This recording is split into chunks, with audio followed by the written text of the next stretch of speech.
We might be a small island, but we've got a big history. Everywhere you stand, there are worlds beneath your feet.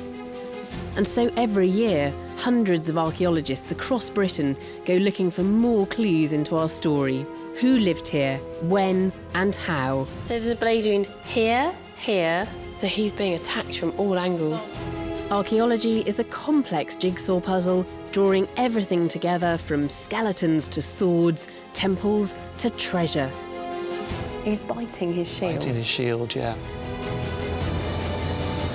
From Orkney to Devon, we're joining this year's quest on sea, land and air. We share all of the questions and find some of the answers as we join the teams in the field, digging for Britain.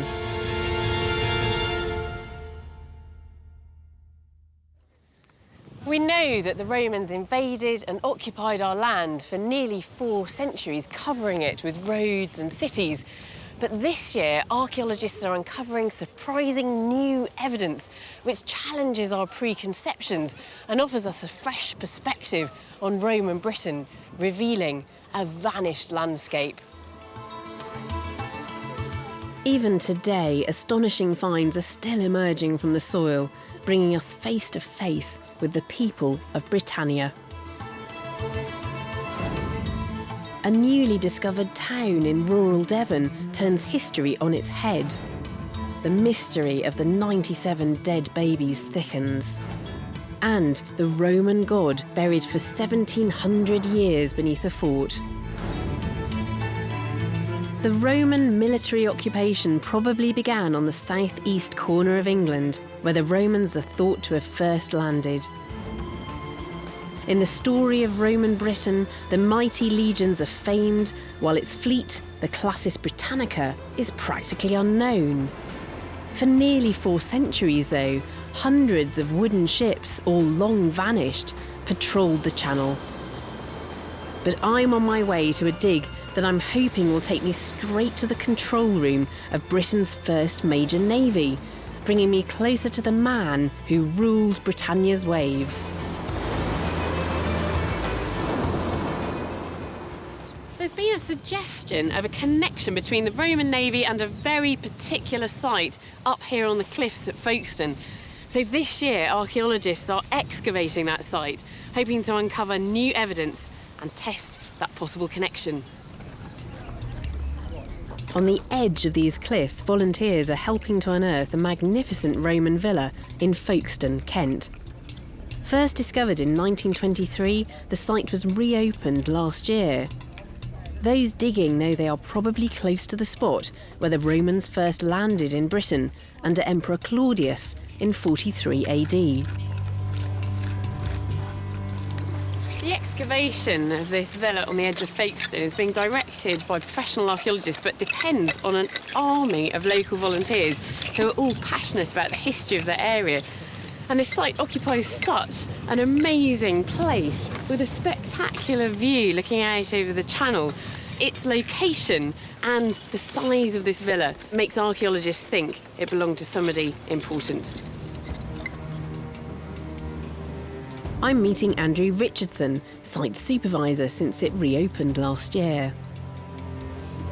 The building itself looks, this looks almost palatial in its Well, this is only a small construction. part of it.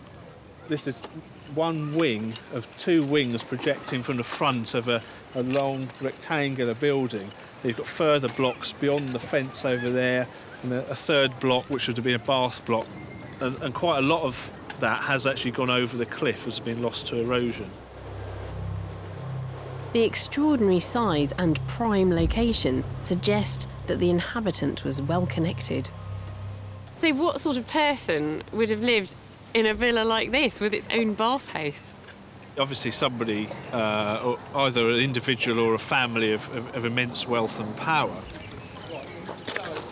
Somebody who's come from the empire said, I like this spot and I'm going to build myself a proper Roman residence. But something more concrete is needed to pinpoint the individual's actual identity. Dozens of trademarked roof tiles have come up from the soil, linking the former inhabitant to the Roman navy. the Classis Britannica.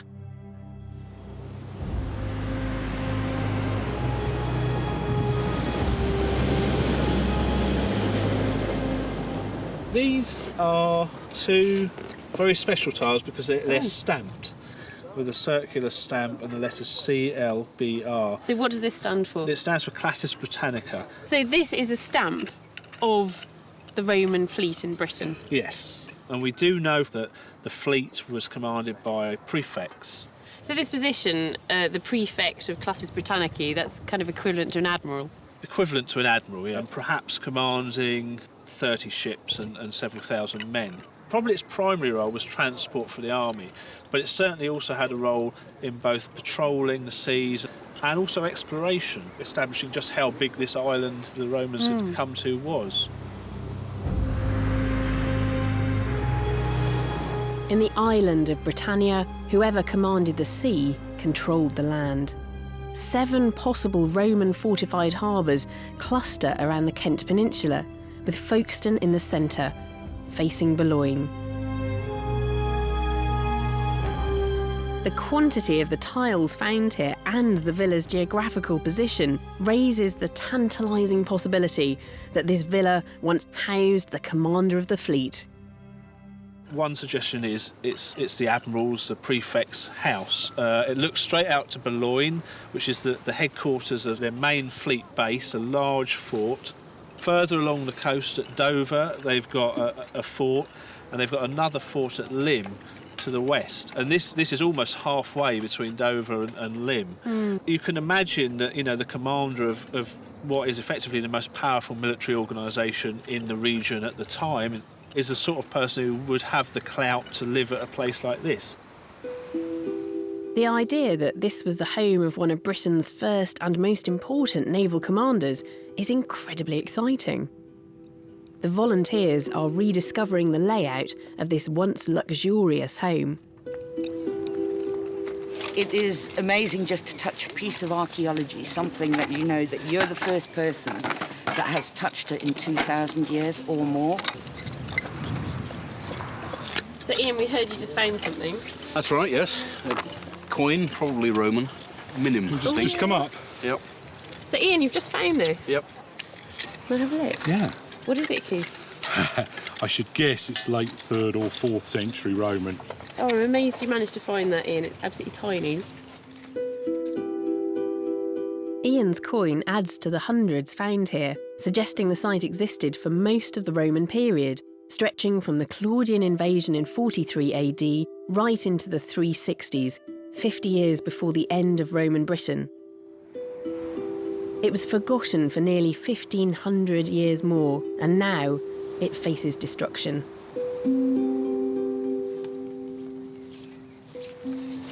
There is a particular sense of urgency to the excavations here at Folkestone because this villa is slowly but surely slipping down the cliffs into the sea. The bathhouse has already disappeared.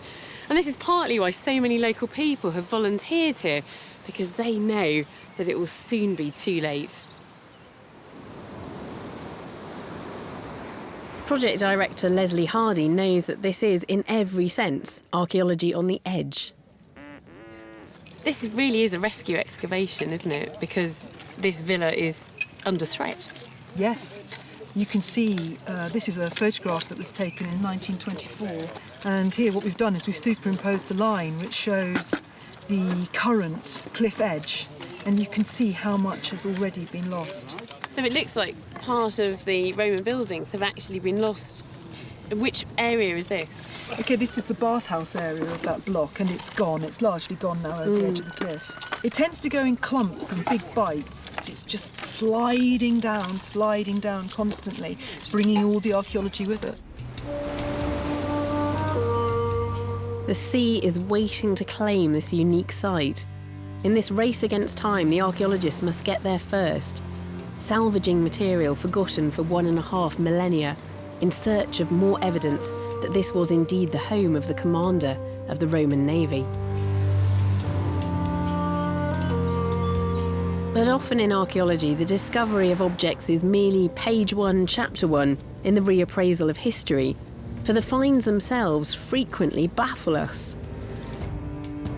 I'm travelling towards Buckinghamshire, where last year we discovered a truly shocking mystery.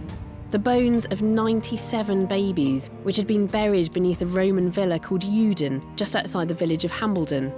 There's something very strange going on there, isn't there? 97 babies in one rural site, all about the same age. Horrifying conclusions were unavoidable. What we're dealing with is infants that died around time of birth, and that made us think that perhaps these individuals were being deliberately killed. But why? The only explanation you keep coming back to is it's got to have been a brothel. The case of the 97 dead babies at Euden Roman Villa was, I think, the most disturbing story that we covered last year. And it caught the imagination of people not just in Britain, but around the world.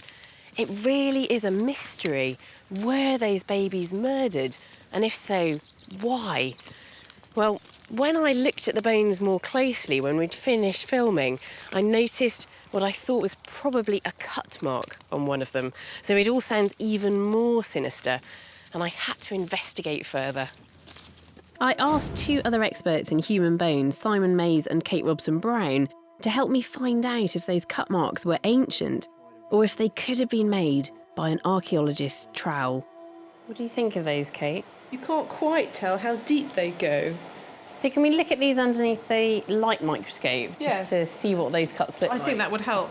Have a look and see if there's any sediment in them. If these cuts have got sediment in them, then that suggests that they're genuine old Roman cuts. The microscopic image suggests that a knife was indeed taken to this baby, cutting the flesh right down to the bone. Now I think you can see that one does look like there's sediment in it. And you can almost see the mineral sparkle of the soil there. So there's definitely soil inside those cut marks. Right, that does suggest then that we're looking at something that's ancient rather than recent. Oh, that's really intriguing. The presence of the soil that they were buried in, embedded deep inside the cut, strongly suggests that the cuts are very old. They could have been made around the time of the baby's death. But why might these babies have been killed? Romans sometimes limited family size by killing babies, especially female ones. The appearance of these bones can't tell us if the babies were male or female, but their DNA can. Wrapped up to prevent contamination, Kerry Brown, an expert in ancient human DNA, chose 10 of the skeletons. But extracting ancient DNA is a painstaking task. The results, however, are clear. 5 girls and 5 boys. It's only a tiny sample, but now we know it wasn't just female infanticide.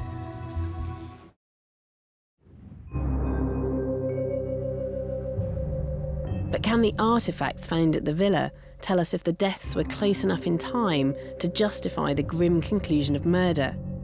I met the archaeologist Jill Ayres to find out when the objects were produced. We were absolutely blessed with a wealth, about 34 kilograms of material that is very datable. Just as an example, that little vessel is a cup. I've got Crobiceau.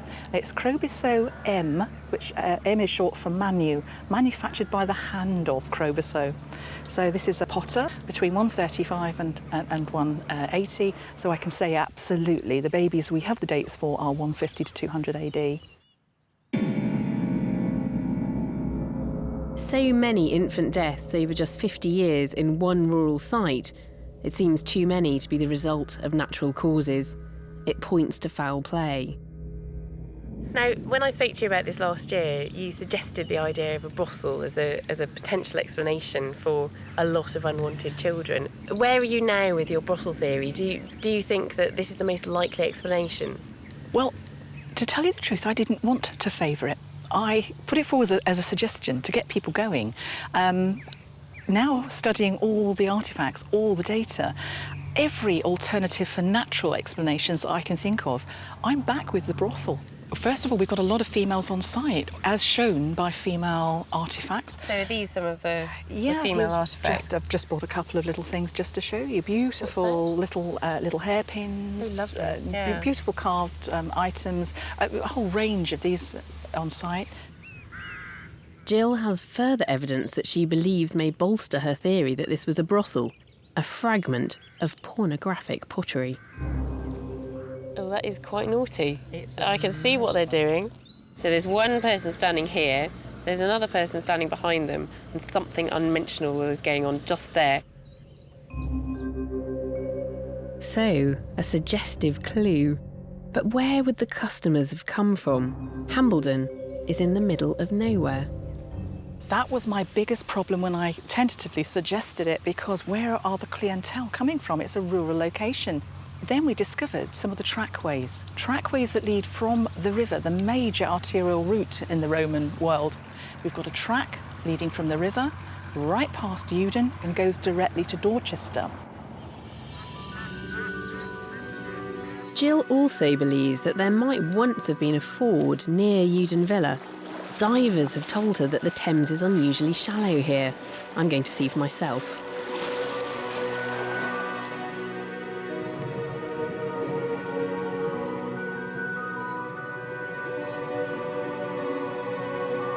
The river really does seem shallow enough that in Roman times it might have been a ford.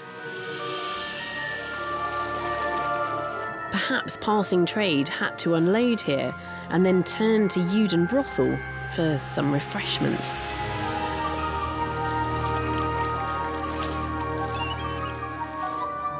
Over the last year, Jill has been looking again at the finds from Uden and the wider landscape and exploring her brothel idea. I'm intrigued by Jill's theory about Uden being a brothel, but I'm not at all convinced by it. It seems to be based on almost entirely circumstantial evidence. Well, now I'm hoping to look at some hard evidence in the form of artefacts from the villa excavations, and they're held at Buckinghamshire County Museum, where I'm going to meet the curator. His name is Brett Thorne.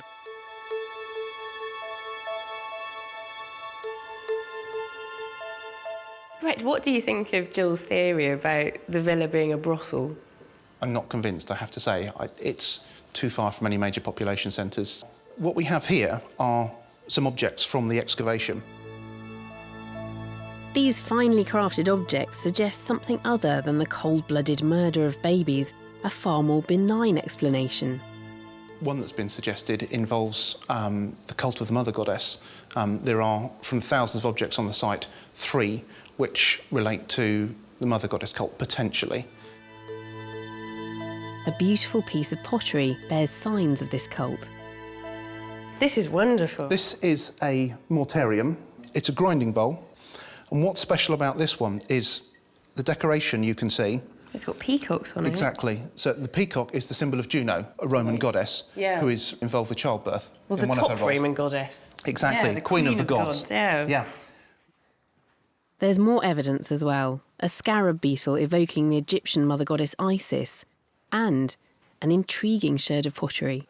This one is a favourite, and it's only a tiny fragment of a statuette. What you've got here is an arm holding a baby. I can see the little baby there in the crook of her arm. Yeah, and this is the side of a chair. It's a woman holding usually a baby on each breast, nursing. Yeah. And this is called the Dea Nutrix, the nursing goddess. It looks almost like a Madonna and child, you know, this is like iconography which happens in Christian times. Exactly, it's the mother and child, it's an eternal symbol, isn't it? So you have a Roman mother cult, you have a Gallic or Celtic mother cult, and then you have this carved stone scarab beetle. Isis is the Egyptian mother goddess. Yeah. If you've got a cult of the mother goddess there, then it could be somewhere to go for protection, for help during times of birth. So perhaps women used Uden Villa as a birth centre, with a doctor present. Could this explain those cut marks I saw on one of the baby's bones? One of the possible explanations for this that Simon Mays and I discussed was that they might have been cut marks that were made during an embryotomy in order to save the mother's life. If this was a dead baby, then that could be an explanation. So maybe there was something going on in terms of obstetrics at Somebody Uden who Villa. at least was trying to help, be it the priestesses of the cult or the local midwives or whoever, but if you've got women regularly coming to give birth, somebody's going to know what to do. If women from the region did come to Uden to give birth, the large number of infant deaths could be explained without citing murder. Yet, the evidence for Brett's idea is no less circumstantial than Jill's. So what we've got here at Uden is an infant cemetery with ages at death that strongly suggest infanticide. But are we looking at something which is simply an extreme of what was normal for Roman society, because we know that the Romans did practice infanticide? Or is there something else going on here to explain all of those dead babies? Could this have been a birthing centre or a brothel? Well, the evidence as it stands is, I think, inconclusive. I'm going to sit on the fence on this one and wait for more evidence to come to light. So at the moment, Uden remains a bit of a mystery.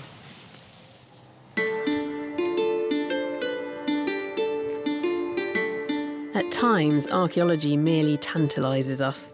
But I'm on my way to an entire lost Roman town that promises to radically rewrite the history books. It lies beyond a supposed boundary of Roman rule, Exeter, in an area where mighty legions once feared to tread. Or did they?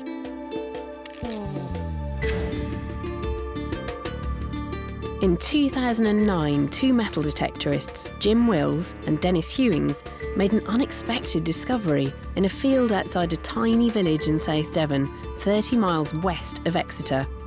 A Roman coin. Then they found another and another. They carried on finding them. Soon they had dozens. An extraordinary story was beginning. But this doesn't seem to make any sense. There aren't really meant to be any Roman settlements west of Exeter. The metal detectorists contacted the Portable Antiquities Scheme, the organisation that manages finds like these made by the general public right across the UK. And the people at the PAS realised that this was potentially a very important discovery.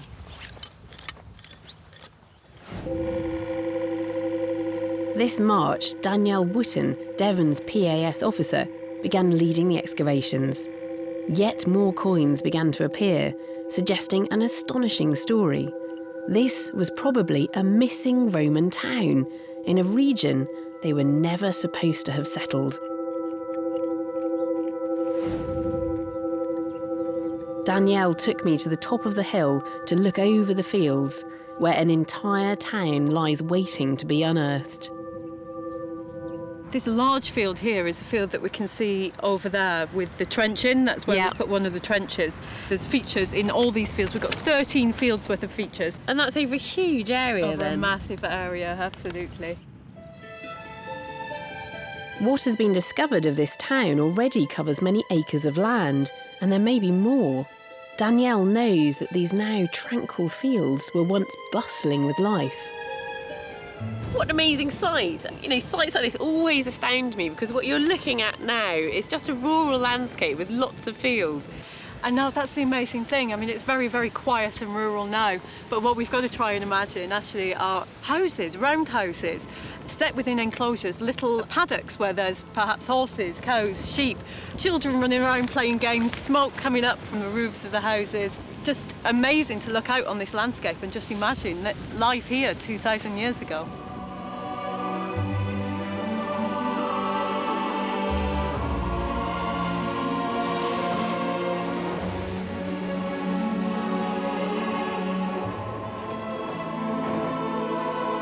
The digging resumed in June with the help of dozens of eager local volunteers.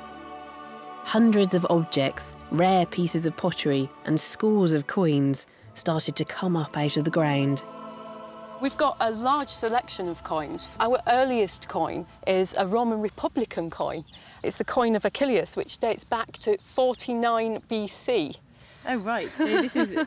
How is this getting to Britain then? Britain's not part of the Roman Empire at that point. No, absolutely not. We think what's happening here is because the silver's such good quality, that is staying in circulation much later on in later centuries. Right. So it's kind of the equivalent of having some Victorian change on you when you come over to Britain. So this is a coin that was minted in the 1st century BC, but probably came over here in the 1st century AD. Absolutely. That's lovely. The coins suggest a long life for this town. From the first years after the invasion until the last century of occupation, this was no passing encampment, but a substantial Romano-British settlement of almost 400 years. These discoveries are building a picture of a thriving town, but in an area always thought too dangerous to occupy. And the clincher is the discovery of a Roman road connecting the town to the wider world. Well, Danielle, this is very exciting. Did you expect to find this? This is something that came up as a result of doing the geophysics. We could see that there was something traipsing along through the site, through the settlement, and what you can see here is a section of it. So we're actually standing on top of a 2,000-year-old road here. So from the orientation of this road, where do you think it goes from and to?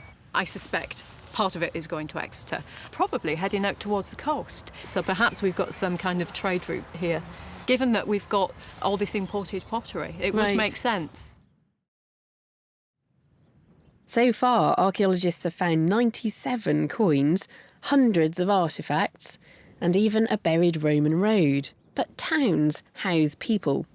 While I was on site, Danielle's team was uncovering the first evidence of the town's forgotten inhabitants. You can just see the top. We have some human remains. We have part of the skeleton just coming up through the soil. Can I get down there? Yeah, sure. So this is, the outline of a skull. So the top half, or the side of the skull has been taken away. I think we've got some teeth down here, and then we're just seeing the outline of the skull coming around here. The people who lived, worked and died in this forgotten town are coming up out of the ground, revealed by the archaeologist's trowel, unearthing a possible burial ground. Is that another one over there? Another one here.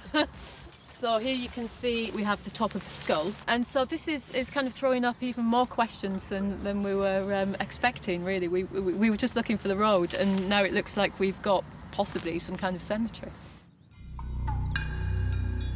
If this chance find is a cemetery, we will one day know much more about the long-vanished town and its people.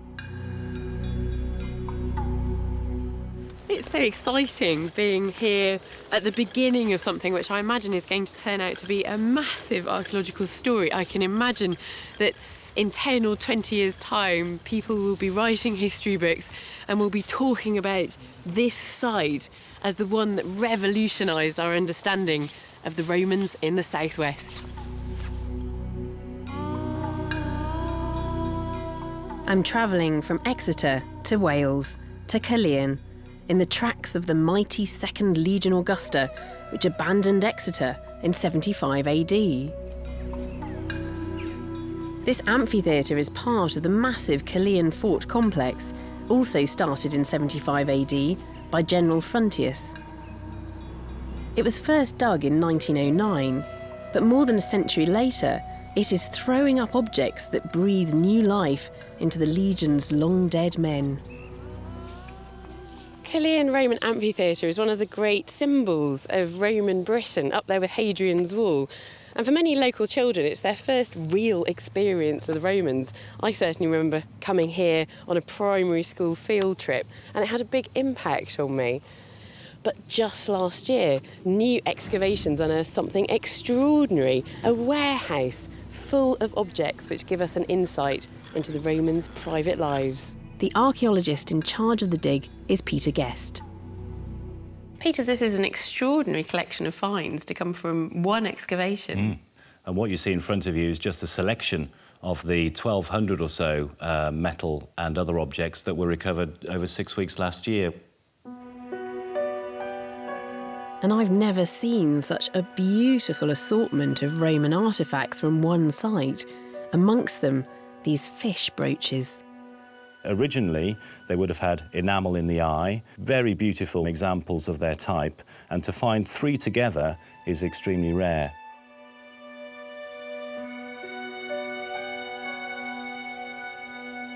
These exquisite brooches probably once belonged to long-dead legionnaires and their wives. So too did this head of the goddess Minerva. And then this extremely nice fitting, which is you can see the lion's head there. He's fantastic. What would that bronze. have been? That would have been part of a piece of furniture then? Probably part of a piece of furniture. You can see the iron tang that would have gone into the side of a wooden object. This lovely lion's head was perhaps intended for a funerary casket, breaking before it could be used and ending up in the warehouse instead, with everything else.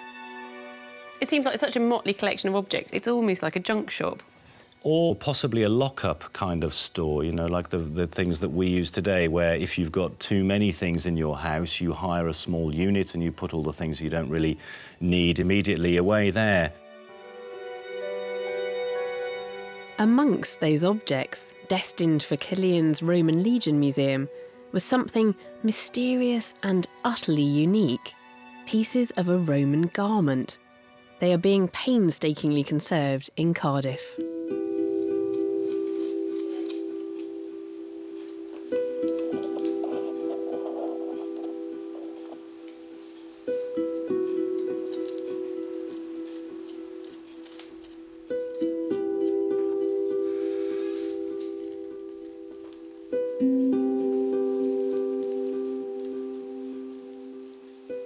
Penny, what have you got here? Well, this is one of the lumps that we actually excavated from Killian, and basically it came to me like this. We had to sort of wrap it up carefully so it could be transported, but when the top was taken off, we seem to have this extremely interesting sort of fish scale effect, which has been created through very tiny sort of flat-headed pins.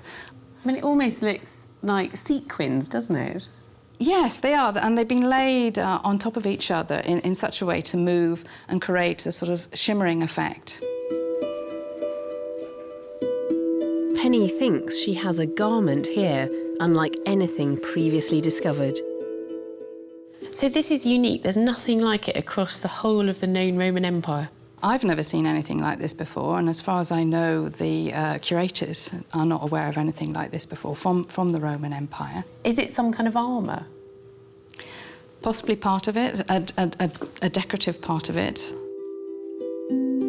Another piece of this garment provides one more clue to the owner's identity, suggesting this could indeed have been armour. There was another... That's got a little face on it. Yeah. So this was part of it? That was, and it's got a solid head of Mithras attached. So this is quite an extraordinary garment. I mean, it would have been wonderful with the fish scales glimmering, and then you've also got these little details, like the head of Mithras. And he is a god, I think. He's particularly associated with the Roman army. Very much, yes. This tiny little head brings me closer to the person who once wore this garment, to the soldiers from every corner of the empire who came to Killian Fort and adopted the weird male-only warrior cult of Mithras, bathing themselves in bull's blood.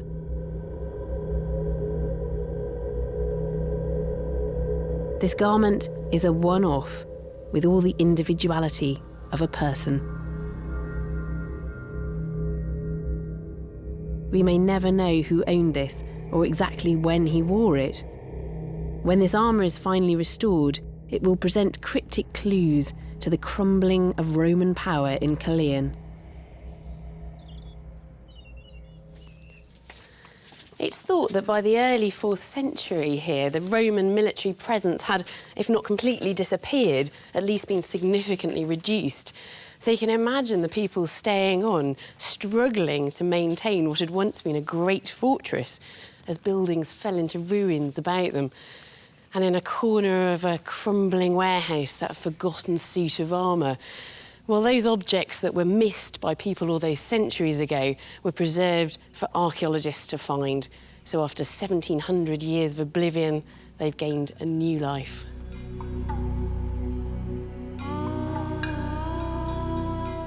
The once glittering armour, adorned with the head of the warrior god Mithras, brings us face to face with the Roman soldiers of Killian and how they worshipped. And 70 miles away in rural Dorset, deep inside Roman Britain, a site is throwing up exciting clues to a complex pattern of belief across Britannia.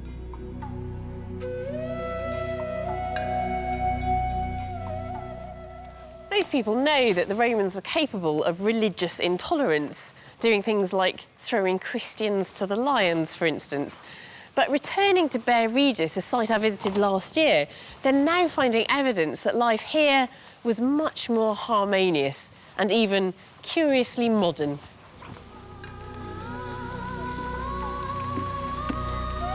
More than 200 students work here on what is one of the country's largest digs. My day here is, I'm told, the rainiest day in its 3-year history. And as the day progresses, it becomes a mudfest worthy of Glastonbury, trowels dredging up a mud-spattered Roman Britain. For the Romans, Bear Regis was probably an ideal colony, a profitable farmstead made rich by grain and pottery with a compliant ruling class. By 350, Britannia was part of an officially Christian empire. But the truth, as site director Miles Russell knows, is much more complicated. Miles, where are we standing right now? Well, we're standing at the moment in the remains of a very late Roman, probably not a villa as such, but it is a very Romanised building. And this, I think, is probably our most impressive find to date. It's a little pendant, because it's pierced in the middle there. Yeah. This is actually a reused coin. It's actually of the Emperor Magnentius in the 350s AD. And from our point of view, the key interest is that it's a Christian symbol. That it's a Chi-rho. Yeah, so you can see the rho and the chi, so that's the first 2 letters of Christ's name. Exactly.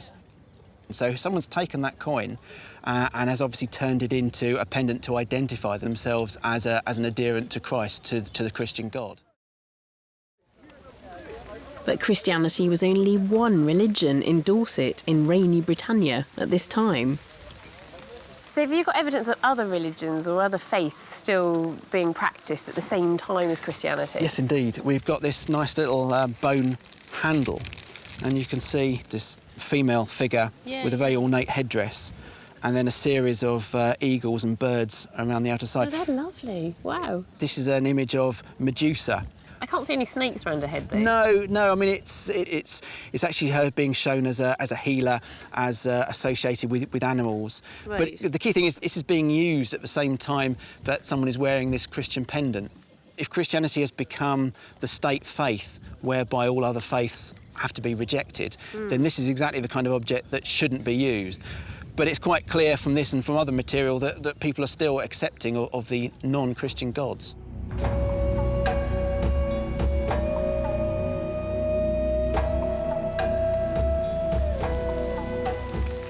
It's interesting that towards the end of the Roman period on this site, we're seeing a spirit of religious tolerance with different faiths being practised alongside each other.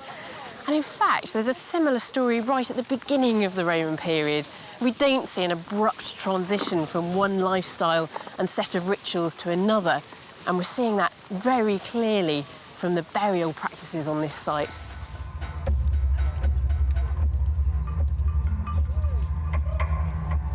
The archaeologists think they found a cemetery for the elite. Dated to the late 1st century, these people would have interacted with the earliest Roman officials. And each is buried in a strangely contorted position, alongside symbols of wealth, pots. This is evidence of a local religion which you might have expected the Roman conquerors to stamp out. Miles, looking at these 2 burials here, there seem to be a lot of similarities. They're obviously both in a crouched position.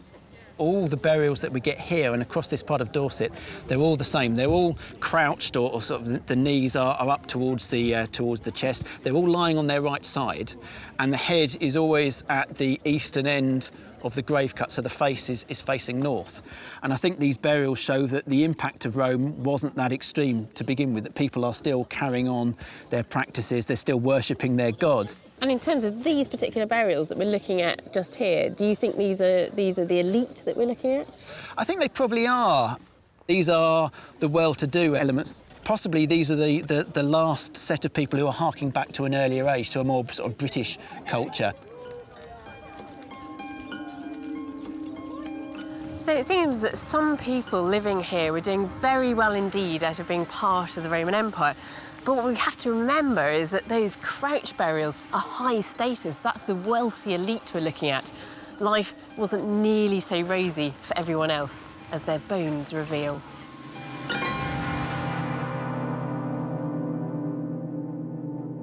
Dozens of other skeletons from the dig have been brought to the mobile unit on site, where bone expert Martin Smith is examining them for telltale signs of their lives and deaths.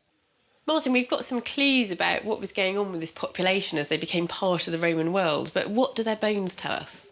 Yeah, this individual has a few things going on here. This is someone who is sort of moving into later adolescence, as far as we can tell from looking at their bones. We've seen in some individuals' teeth these horizontal lines running across the teeth, and what these are showing up is episodes of arrested development when this person was very young. So the enamel stopped developing and then restarted again. And so these are telling us about specific episodes of either severe illness or of malnourishment. The long bones seem to support this dark picture of widespread starvation, of lives blighted by poverty. This is from a child aged about 9 or 10. If we look here, this is an X-ray of that one there. Of this actual bone? Absolutely. Yeah. So that's an X-ray of the tibia. And I can see the problem there immediately. I can see these tide lines in it. Each of these little lines, similar to what we were seeing in the teeth, each of these represent a specific episode of arrested growth in that individual. So this person was either severely ill or really quite badly malnourished. So would you say that there was an unusual level of physiological stress in this population during Roman times? That's a good question. And it may be the case that the people who are owning the villa may have been doing very well for themselves, but the people who are actually working on the land, who possibly may actually have been slaves, may not have had the same kind of access to resources and the same kind of access to interesting diets and so on. Martin's examination of these young people's bones provides us with a stark reminder of a brutal world, a world that only archaeology can recapture.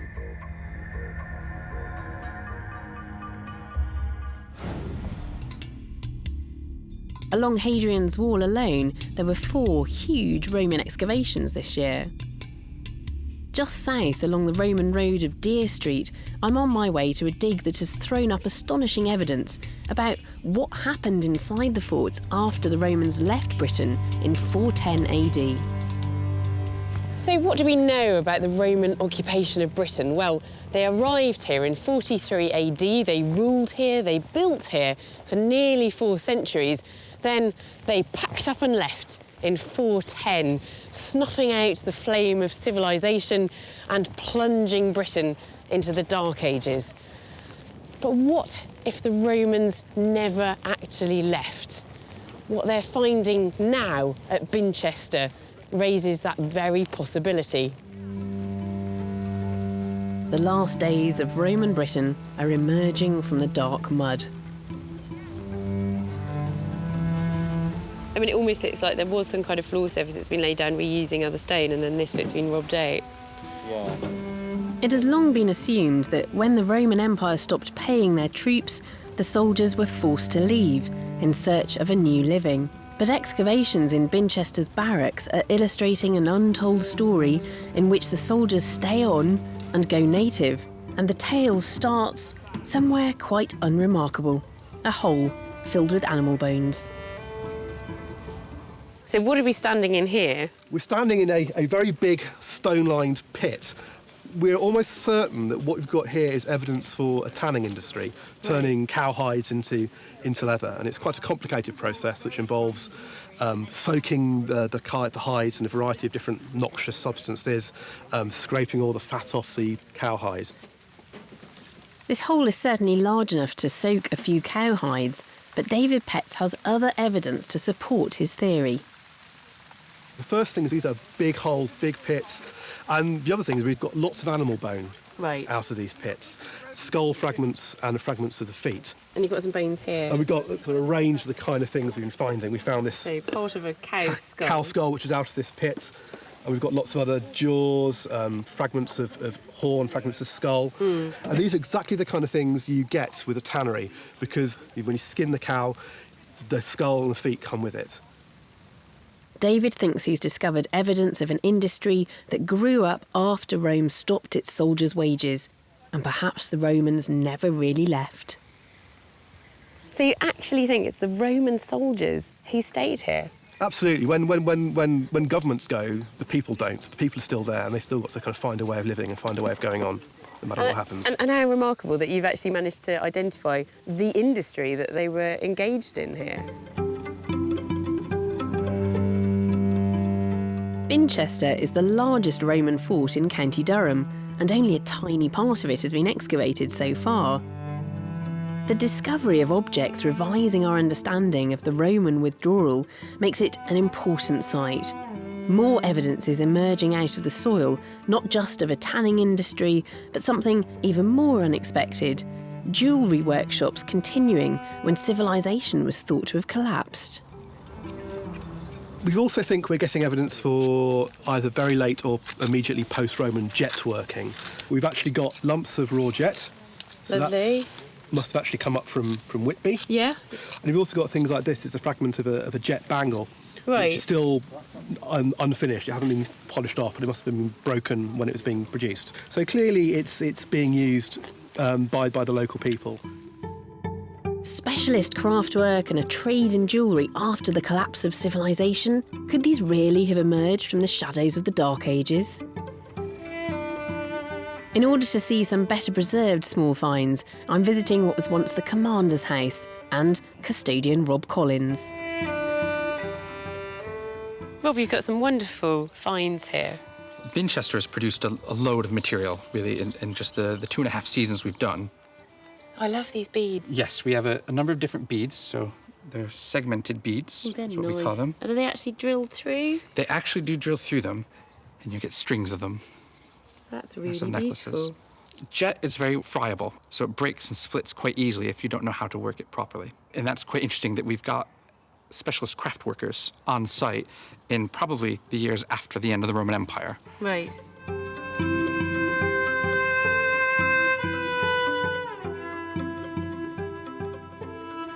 Some of this jewellery looks significantly more Roman than others. Officers and magistrates would have worn these crossbow brooches to proclaim their importance in the Roman hierarchy.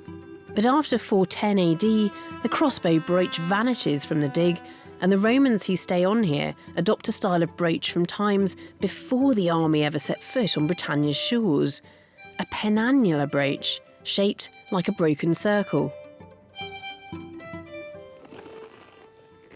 This is a terminal of a penannular brooch. So it would be C-shaped in its full form, and that's just the tiny end of it there. Right. But that's much more of a British type of object. And what is quite interesting is that the crossbow brooches, those very large, honking Roman symbols of power, don't continue on in the post-Roman years, but penannular brooches do. Why do you think they didn't carry on making brooches in the Roman style? I suspect that the frontier is a dangerous place, and I think as Roman power is withdrawing, the people who are here are needing to make new alliances. So perhaps it's better to display your Britishness rather than your Romanness. So life is changing. Life is changing very much. As the archaeology at Binchester shows, it's much too simplistic to imagine one epoch, Roman Britain, suddenly ending as another, the Dark Ages, begins. In truth, one period always bleeds slowly into the next.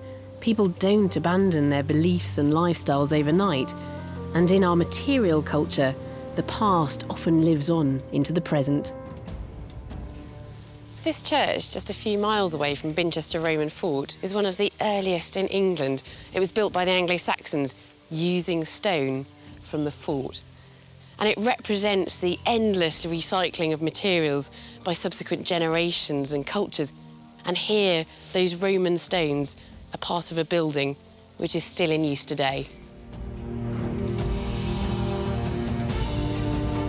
From this church built after the Roman withdrawal to the magnificent villa near the place they probably first landed, the Romans are still very much with us, even in the soil beneath our feet. It always surprises me that during this period of history, the Roman occupation of Britain spanning nearly 4 centuries, we are still learning new information from archaeology, like the discovery of an unexpected Romano-British settlement to the west of Exeter, and here at Binchester, what seemed to be Romans staying on long after their army has packed up and left. It brings it home to me that there are still many discoveries to be made, and so even as I speak, the digging continues.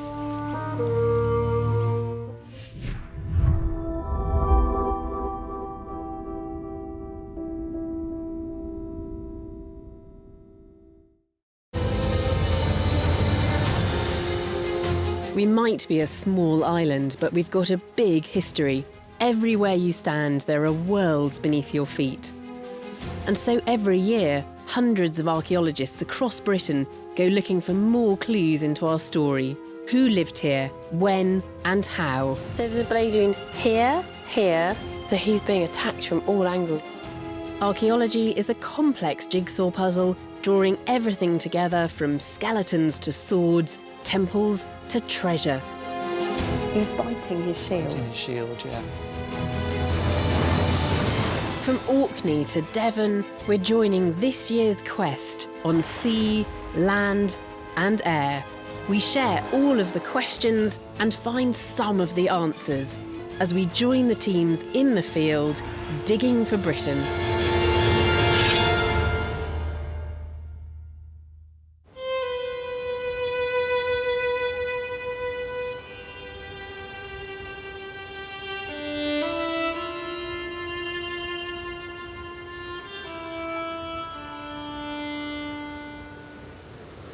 Throughout its history, Britain has been divided and enriched by invaders from overseas, and none have gripped our imaginations quite as much as the Vikings. But how much of what we think we know about the Vikings is just a stereotype? Do they really live up to their savage reputation? And how much did they influence and shape British culture? This year's archaeology is enriching and challenging our vision of the Vikings, with digs, artefacts and messages they left behind. Wow, that is a beautiful object. Like the fortress of a Norwegian Viking chief in Orkney. This cup is absolutely extraordinary, isn't it? The magnificent hoard of silver buried in a time of bloodshed. And the victims of a vicious nationwide massacre. But you're suddenly kind of connecting with this awful moment, which is his death. On the Isle of Harris in the Outer Hebrides, archaeologists are just starting to bring evidence of the earliest Vikings to light.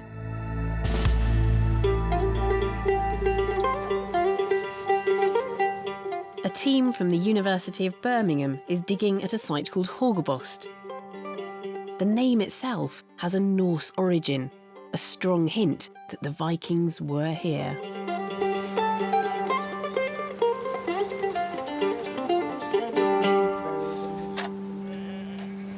Just over these dunes is one of this season's targets. Now, archaeologists have been digging here before and they discovered an Iron Age settlement.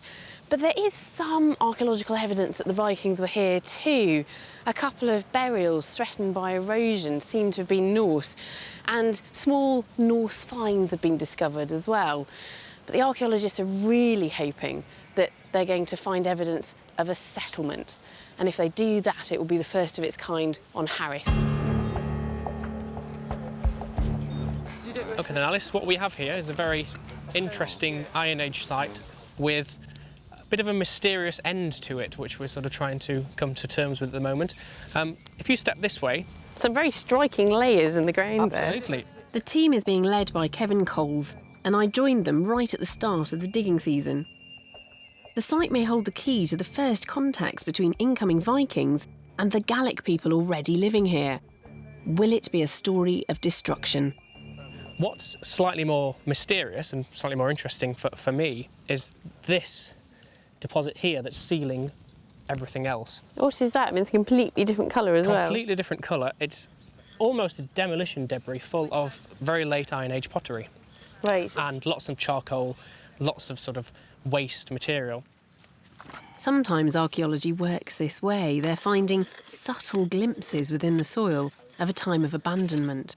The important thing is we need to find out when this occurred, and that's why we're taking samples for carbon dating and hopefully see if it can be because of the Norse invasion, or when the Vikings came to the islands, and whether it sort of clashes with this site being abandoned.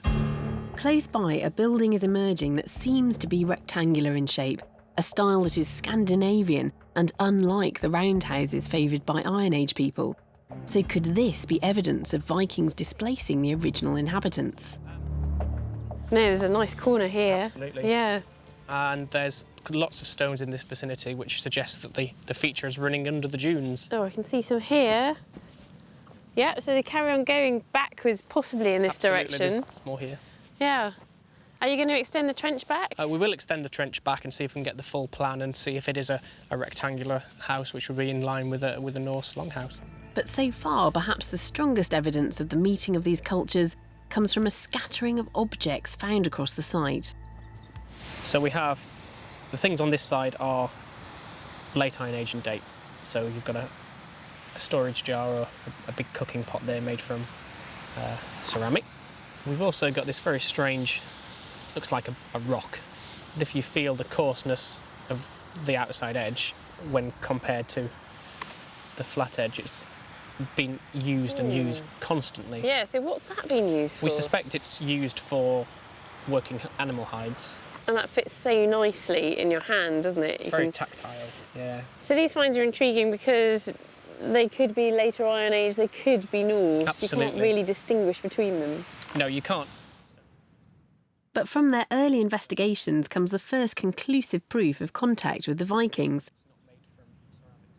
A tiny scrap of steatite, or soapstone, a material often imported from Scandinavia and found in great quantities on Norse sites right across Britain. But what you can say from this fragment of soapstone bowl is that this is typically Viking. Either somebody who was already here learned how to make such a thing from a Viking, or they got it from a Viking, or it belonged to a Viking. Exactly. So the Vikings were here. Yeah.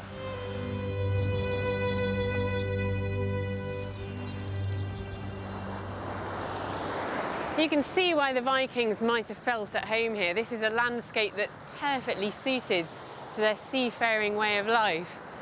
You can just imagine their longships coming in and then being pulled up on these flat, wide beaches, ready to start a new life in a land that's completely surrounded by sea.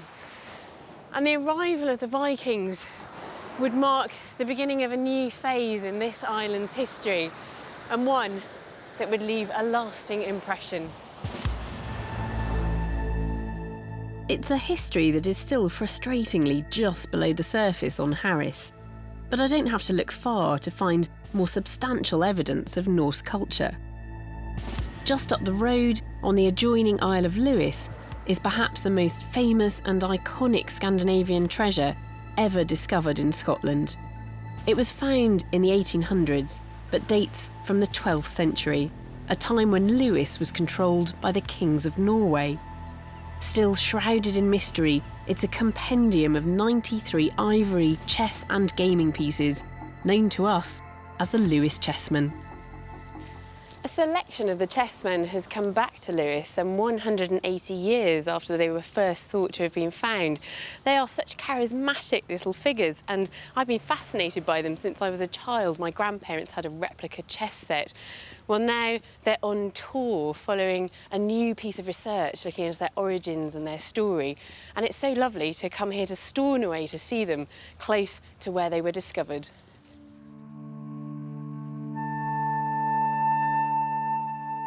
The new research places the chessmen firmly at the heart of the once powerful but now forgotten Kingdom of the Isles, a hybrid Norse-Gallic state controlled by the kings of Norway. The project has been led by Dr. David Caldwell from the National Museum of Scotland. So we've got all the characters you would expect. We've got kings and queens and bishops and knights. And who's this character here? Right. This is our a warrior or warder, and nowadays he's normally represented by a tower. He's a rook, in other words, yeah. Although this particular one, as you can just see there... He's biting his shield. Biting his shield, yeah. This, in fact, I think is one of the key bits of evidence that these pieces were made in the Scandinavian world, because that's a reference to a cult in the Scandinavian world, the cult of the Berserkers. The Berserkers were warriors who got so high before going into battle that they had to bite their shields to hold themselves back. Really? And I don't think this chessman is really a berserker, but I think it's the carver, in a way, just showing his cultural roots, or perhaps gently poking fun at some of his contemporaries by showing that. The finding of the chessmen is shrouded in mystery. Tradition has it they were lost by a passing merchant, but David thinks it's possible they were owned by an important person living on Lewis.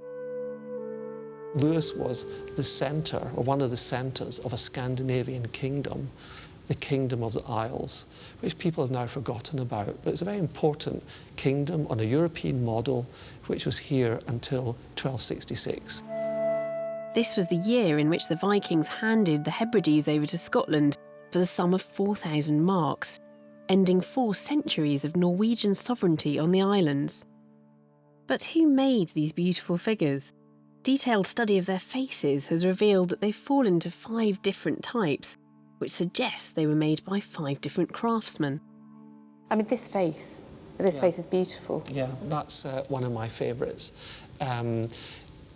The craftsman who made this was exceptionally good. And ivory is an amazingly tough material to carve. It must have taken days to do this, but just the subtlety of the expression there, just the look.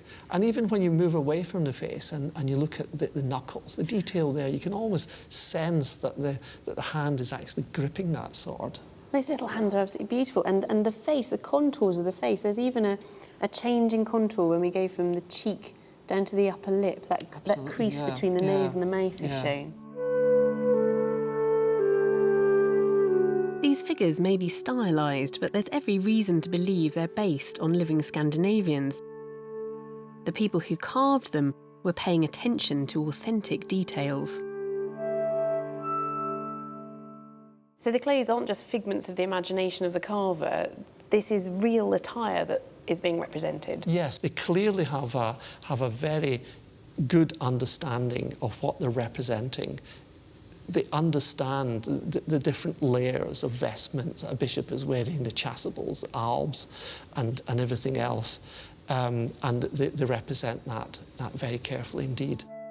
These craftsmen probably worked in a major centre in Norway, where they could closely observe high-status Scandinavians, where they may even have had bishops or kings as their patrons.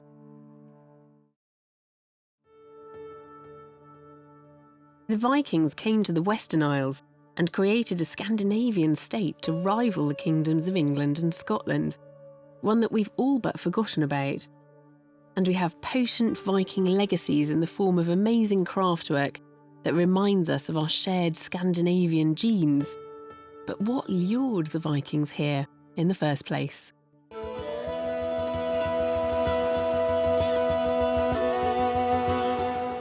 Back on Harris is another site where the archaeology is reminding us that they first came here to plunder.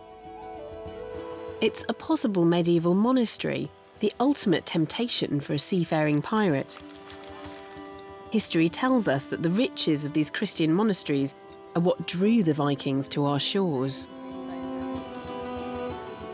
This site houses a ruined chapel, and there are traces dating all the way back to an Iron Age broch or tower. Professor John Hunter is overseeing the excavations here. Anyway, if we stand here, we just look round here. This is the outer face of the broch. Huge stones. Fantastic. Yeah. And you can see the collapse has fallen. Massive. And Massively thick wall. The wall's 4 metres thick, roughly. If there was an early monastery here, you're directly on the great sea routes that bring Norwegian Vikings all the way down to Ireland, and they would have seen this. It would have been sweets for the taking, really would. Just outside the boundary of the possible monastery are some graves that might be Norse, and the team has discovered the first fragments of whoever was buried here. But is it a long-dead Viking? Oh, OK, so as well as these bits of bone... Tooth? A tooth, Right, yeah. tell us about that then. Where's it from? Well, it looks like a lower incisor, I think, and it's very worn, so all of the enamel on the top has been worn down. It's somebody, he's an adult and he's been wearing that tooth down for many years, yeah. Even if these are all that remains of a Viking, does it necessarily prove that he or she lived here? Or might this be the grave of a passing seafarer whose remains were brought to shore before the ship continued on its way? It's very exciting being here with archaeologists who are trying to work out what Harris was to the Vikings. As part of the Hebrides, it's on that sea route between Shetland and Orkney in the north and Ireland, places that were all firmly part of the Viking world. But what about Harris? Was it just a stopping off point? Were the Vikings here only transiently? Or did they actually settle here and put down roots, as the place names seem to suggest? Well, they're finding what look like Norse buildings, and we have that piece of steatite as well, which suggests that the archaeologists are just on the brink of finding the first hard evidence of Viking settlement here on Harris.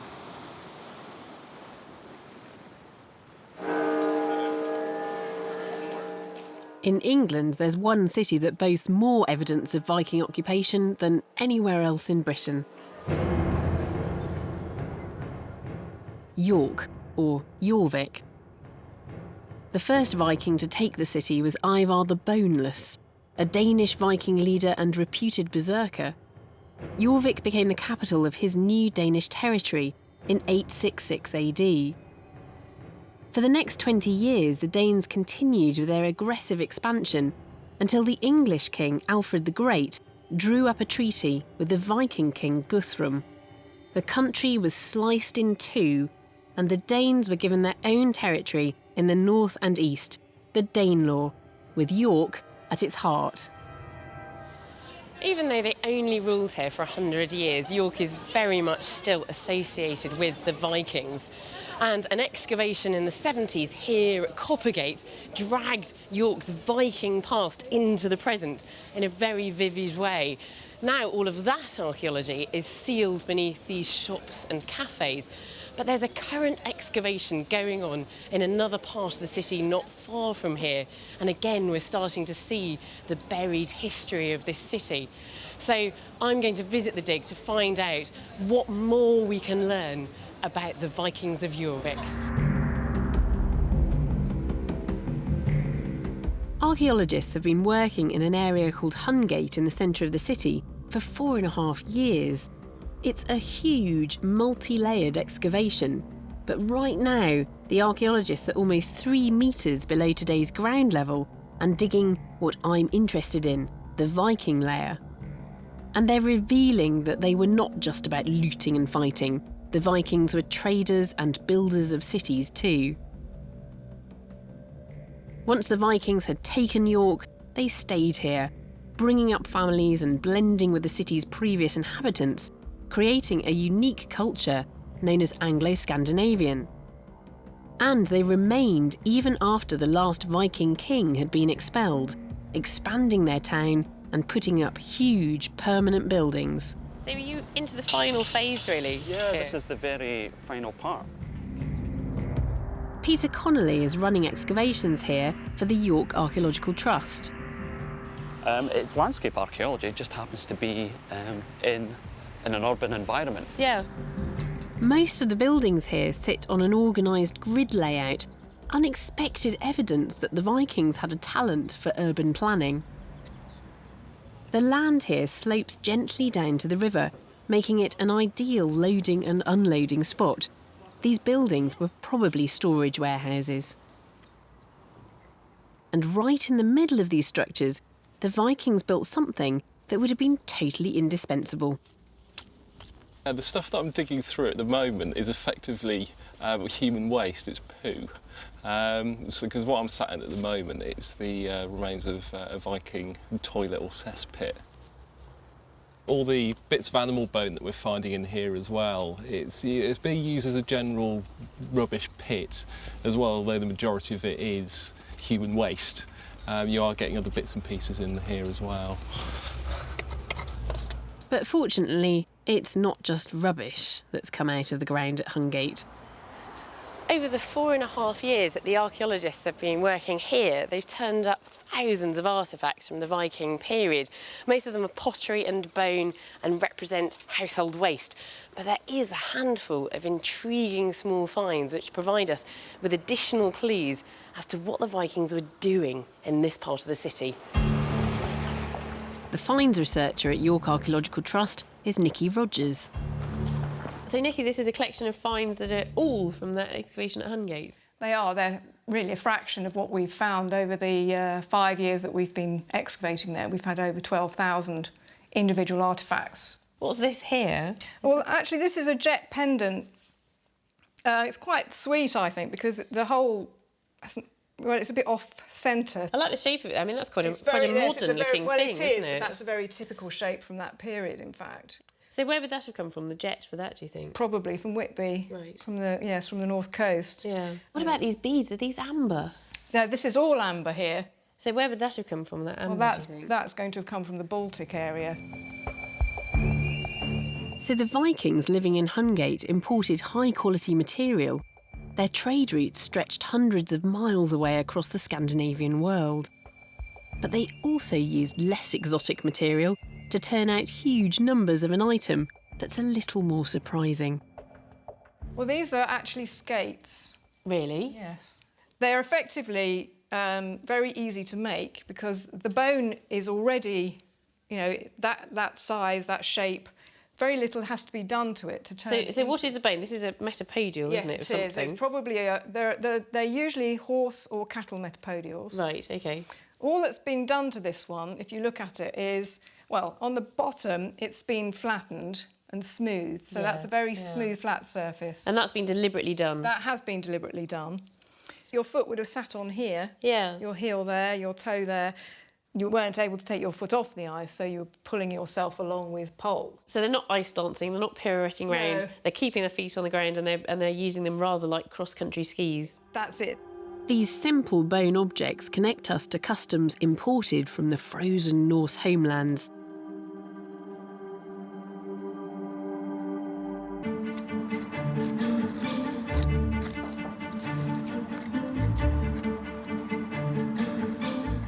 The archaeology of Hungate, the buried evidence of people who lived here in Jorvik 1,000 years ago, is not about monumental remains. We're not looking at the elite of society, but we're getting an insight instead into the lives of ordinary people as they started to plan their town. And we see how they adapted their buildings to suit the land and the specific purpose they wanted them for. These people lived in York, but they kept a connection with their Scandinavian homeland through the objects that they bought, used and wore. And in a very real way, 1,000 years ago, they were laying the foundations of the York that we see today. While in York, the Vikings and Anglo-Saxons learnt to get along, throughout the rest of England, their relationship remained uneasy. Although pockets of Danes lived and traded here, they hadn't gained a permanent foothold, and full-scale Danish raids continued along the coast. The English king Ethelred the Unready was repeatedly forced to pay them off with huge sums of money, known as Danegeld. And the growing tension between these clashing nations led to a horrific act, the St. Brice's Day Massacre. But the perpetrators of this slaughter were not Vikings, they were Anglo-Saxon. And what's more, the murder was sanctioned by King Ethelred. He decreed that all the Danes who had sprung up in this island, sprouting like cockle amongst the wheat, were to be destroyed by a most just extermination.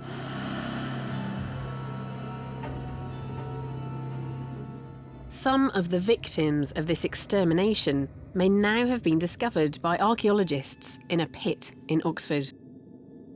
The skeletons of at least 35 people lay in a mass grave where they'd been dumped 1,000 years before. It is very rare that archaeologists get the chance to examine evidence from a particular historical event, and one that the scholars agree did actually happen. But I'm interested in the analysis of these bones. Do the bones show evidence of violence? Could they indeed represent the victims of this massacre? Osteologist Kerry Fallis has been examining their remains for signs of trauma. This was actually the first skeleton that we found, but it wasn't until we placed his skull back together, because it was in hundreds of fragments, that we actually saw the trauma. There's at least 10 blade wounds. So there's a blade wound here, here, there, so that's 3. There's a glancing wound here. And what about these little triangular holes? They're puncture wounds made by maybe a spear or something like that. It is awful, isn't it? I mean, you hold these bones, and these are the bones of somebody who died a very long time ago, but you're suddenly kind of connecting with this awful moment, which is his death. Radiocarbon dating has shown that these people died between 998 and 1019 AD, which means it's possible they were killed on St Brice's Day, 1002, the day the Anglo-Saxons turned on the Danes. And he also has 2 puncture wounds to his back. There's one there and one a bit farther down. So these are quite tiny puncture wounds into the spine. What do you think they could have been caused by? Possibly by a spear, something being thrust rather than thrown. Yeah, so just the tip of a spear being pushed in. Yeah. Again, a young man hacked to death. Horrendous. Most of these men were between 16 and 25 years old when they died. Incredibly, the next skeleton I'm shown is that of a man whose murder was even more vicious than the last. His ear, just behind his ear, has been sheared off. Oh yeah, so straight through that mastoid process, that chunk of bone behind the ear. The side of his mandible's been sheared off. So there's evidence of blade injury here as well? Yeah, there's 2 definite blade wounds on that side of the jaw. He's got 4 wounds to his upper neck.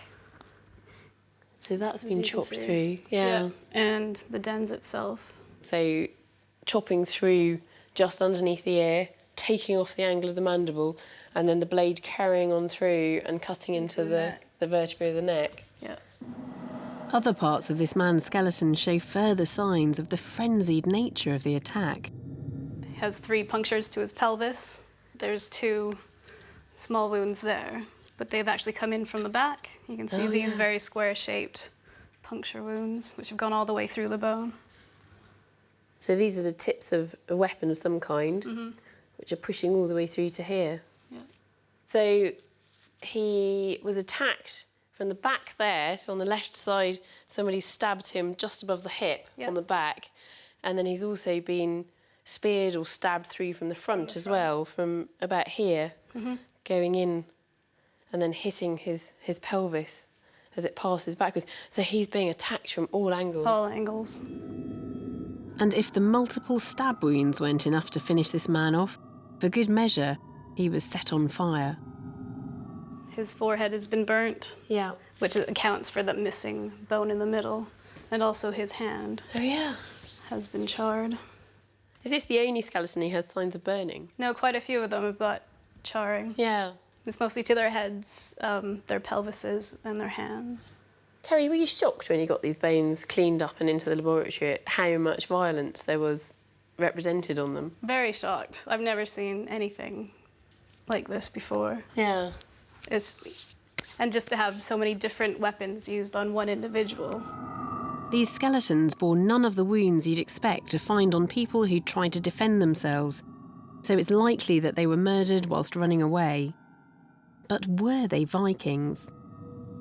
Isotope analysis was not conclusive, but did show that their diet was rich in seafood, suggesting they did at least live a Viking way of life.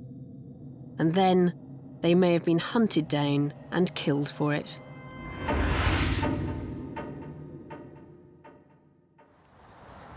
So what can we say for certain? We have over 30 skeletons, all of them men, all showing signs of extreme violence.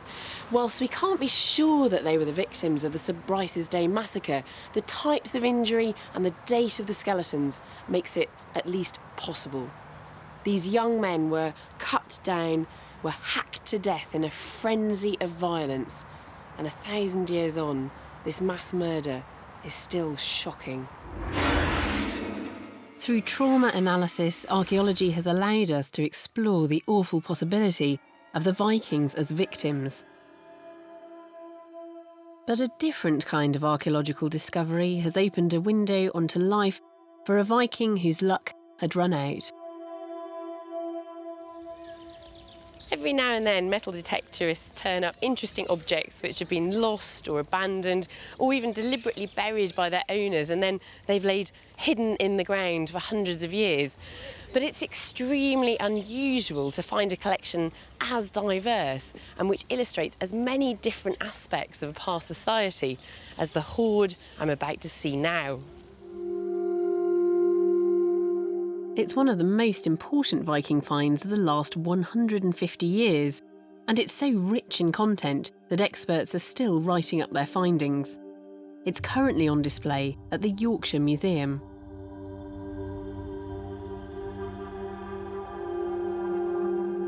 So this is it. This is the Vale of York hoard.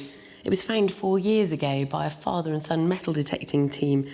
And it really is an astonishing collection of silver objects with one piece of gold. But what's really amazing is that most of those objects were found inside that cup. It really is spectacular and beautiful, but what I want to know is, can we learn anything of any real archaeological significance from these objects?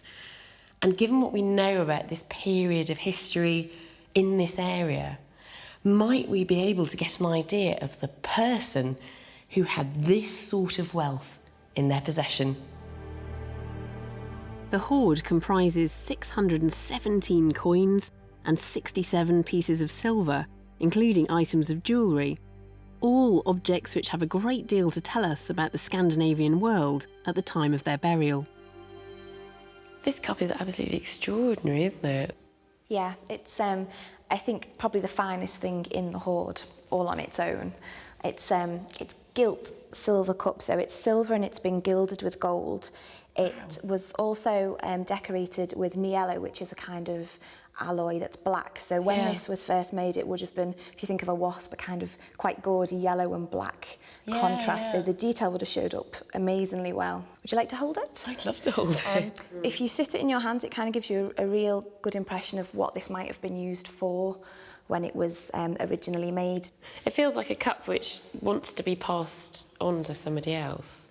Yeah. What do you think it was used for? Given the way that you hold it in both hands, the fact that it's been gilded and it may have had a lid, we think that it could be an ecclesiastical vessel, something that was used in a monastery. So it's possible that this cup, which experts believe came from the Frankish Empire, fell into Viking hands as loot or in payment of tribute. It was made in the mid-9th century, predating the rest of the objects in this collection. But it presumably had a lot of special significance and meaning because it lasted another 100 years, so I presume it was passed down through the family and then came to, hold the contents of this hoard.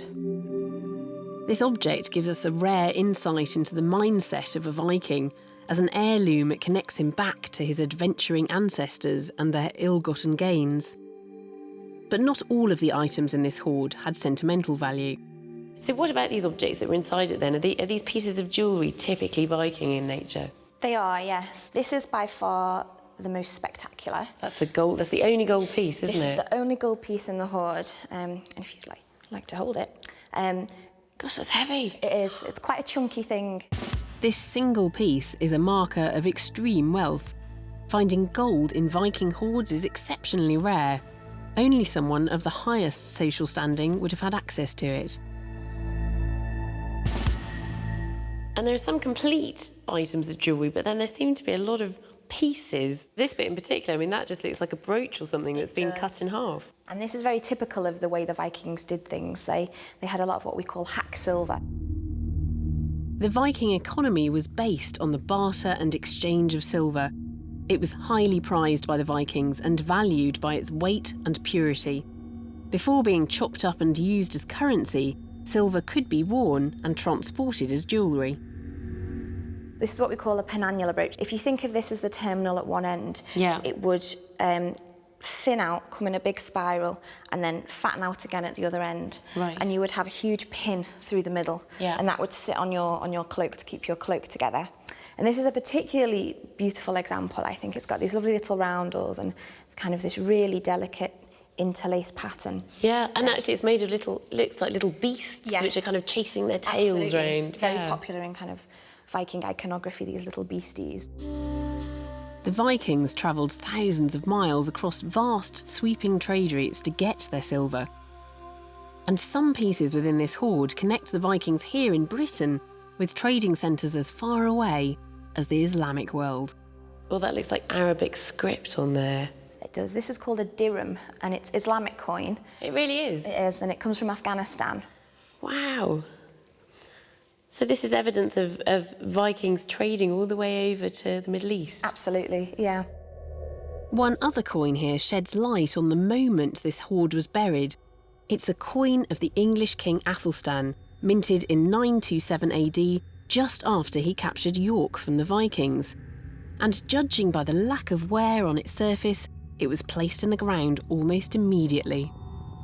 And if you look very closely, you'll be able to see that this coin actually has the words Rex To Brie. So R-E-X-T-O-B-R-I-E. Oh, yeah, I can see that. That basically means King of all Britain. So this coin proclaims Athelstan as the King of all Britain. So he used this coin to say that he'd got rid of the Vikings and he'd unified the country and made it into one kingdom. But although the English king stamped his identity on his coins, the name of the person who owned these riches is lost to us. All we have are the clues passed down by his cherished possessions. This hoard of beautiful objects raises the tantalising possibility that what we're looking at is the treasure, the life savings of a man whose days amongst the ruling classes in northern England are numbered. And the hoard dates from precisely the time when there's this changeover of power between the Vikings and the Anglo-Saxons. So are we looking at a Viking running away and burying his wealth for safety? All that we can be sure about is that he never returned to dig it up.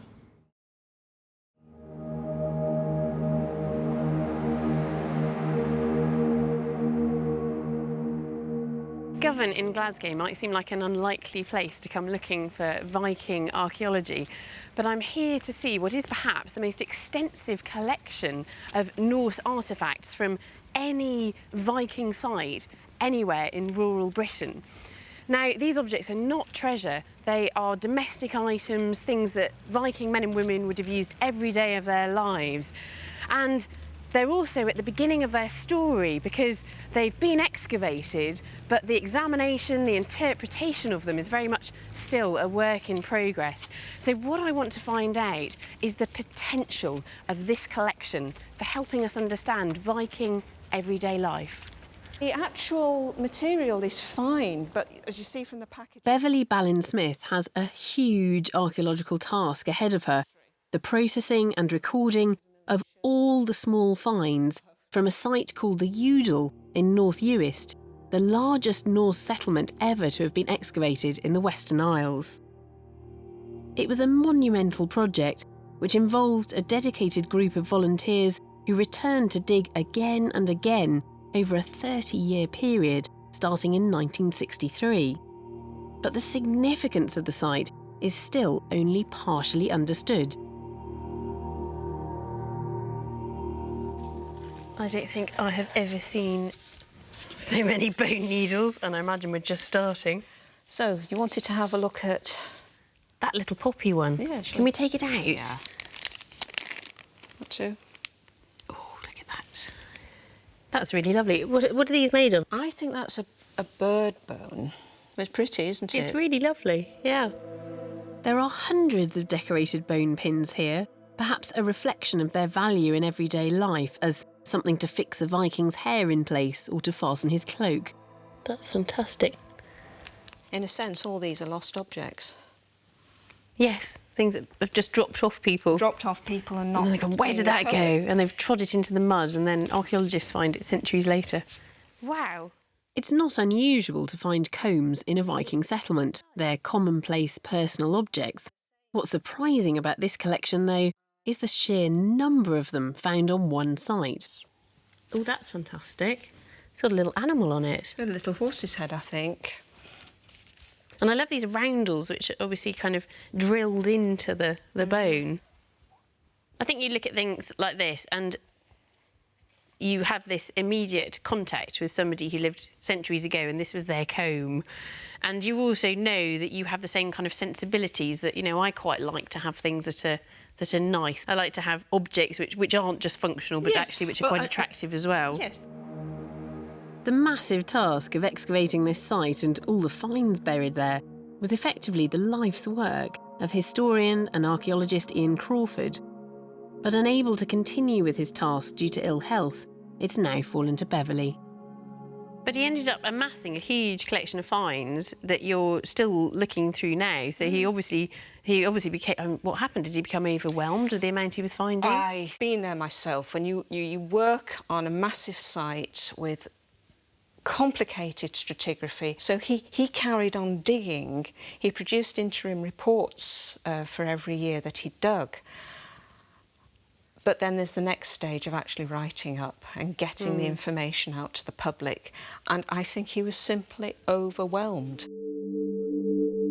Even since my visit, fresh research has suggested the volume of beautiful combs may be proof of a Viking comb-making industry here.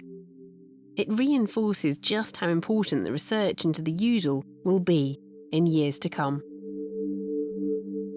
It's great to see just a small part of this massive collection of everyday objects. They seem mundane in some ways, but they also show that just like us, the Vikings like to have nice things. And it's fantastic that this collection is being revisited. Archaeologically speaking, there's still an enormous amount to be learned about this site and all the artefacts it contained. And there must be people on North Uist who remember digging at that site in the dunes. And I imagine it's important to them to know that the last chapters in the story of Udal are finally being written.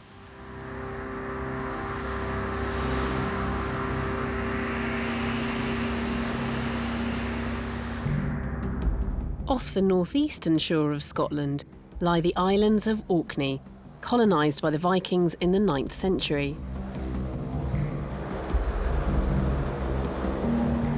Sailing from their Norwegian homelands, it would have taken the Norse longships about a day to get here. And when they settled for good, the islands became the centre of Norse power in Scotland, right up until 1469. The last bastion of Scandinavian authority in Britain. Today, these islands are home to a classic Norse archaeological find and also to new excavations that are offering tantalising glimpses of the Vikings in Scotland.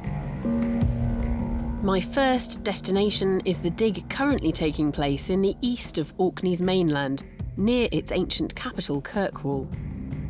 It sits on top of a 30-metre-high stack of sheer rock, the Broch of Dearness, which even today is challenging to access.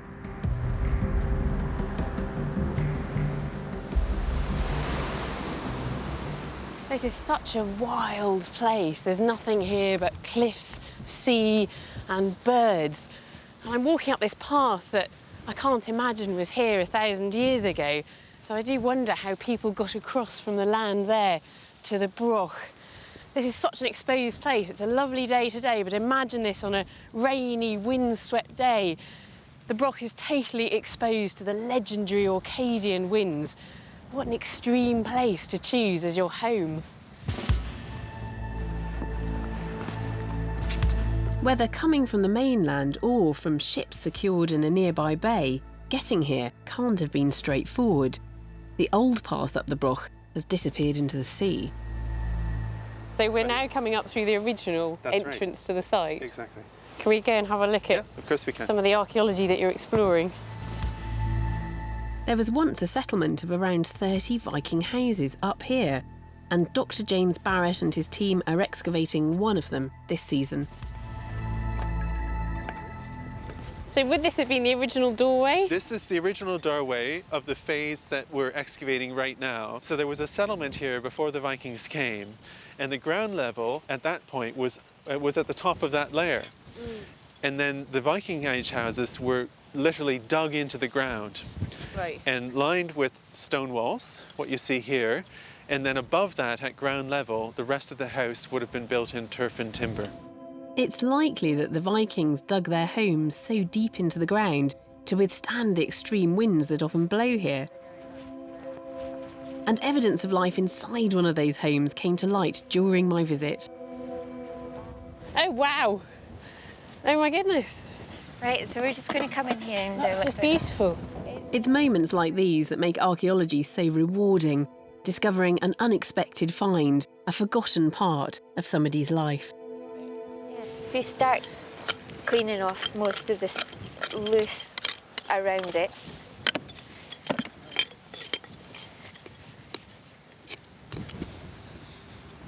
That's fantastic.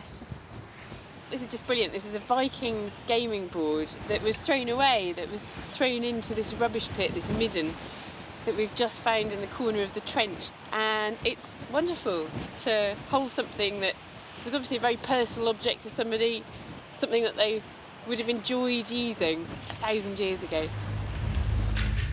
It looks like a board for playing the popular Viking game Nefertafel.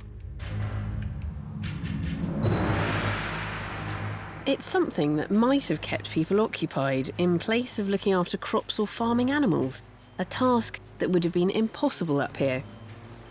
So their food must have been brought in from other farms or settlements nearby, and only someone of the higher status could have demanded this of their neighbours, perhaps a Viking chief and his retinue. But it does beg the question, why live in such a difficult spot? The way it works is what you see. It's a site that is all about seeing and being seen. And when people ask me why were they here, when I want to give a glib answer, it's to make a point. It gives you extraordinary control of the maritime vantage. And in addition to that, you will be seen. So if you imagine a large hall here, then if you're coming into the archipelago, you immediately know who you have to go and talk to. You know who's boss.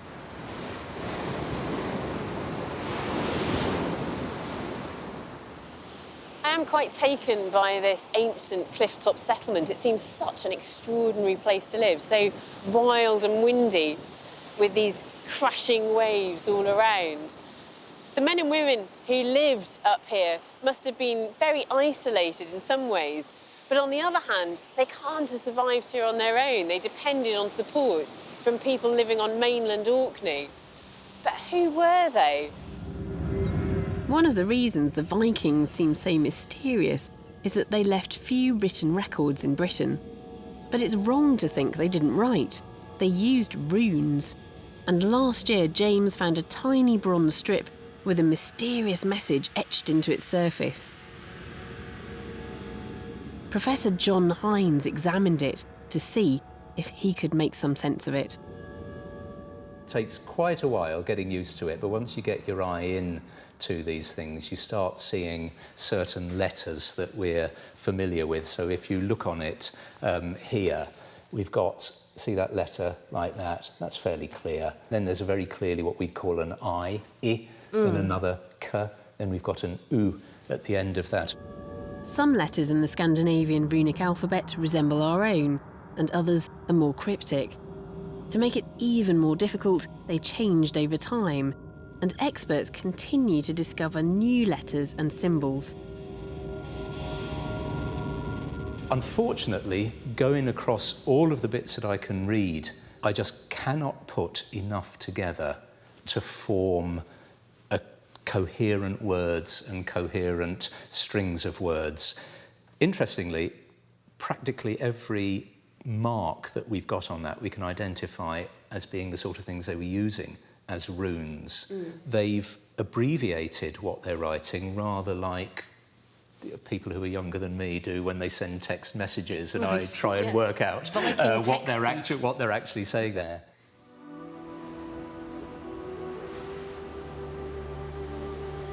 It's frustrating to be so close and yet so far away from knowing what's been written down by this Viking living on the Broch of Dyrness. A message from Scandinavian Orkney that we'll probably never decipher.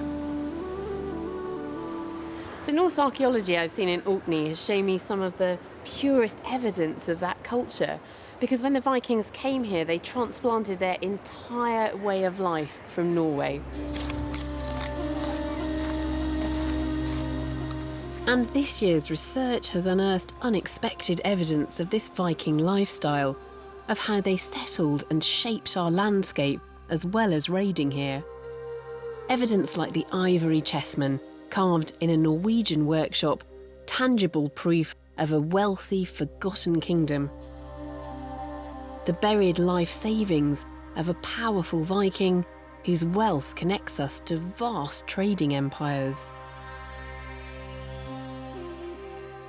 And the horrific St Brice's Day massacre, when men may have been killed just for being Scandinavian.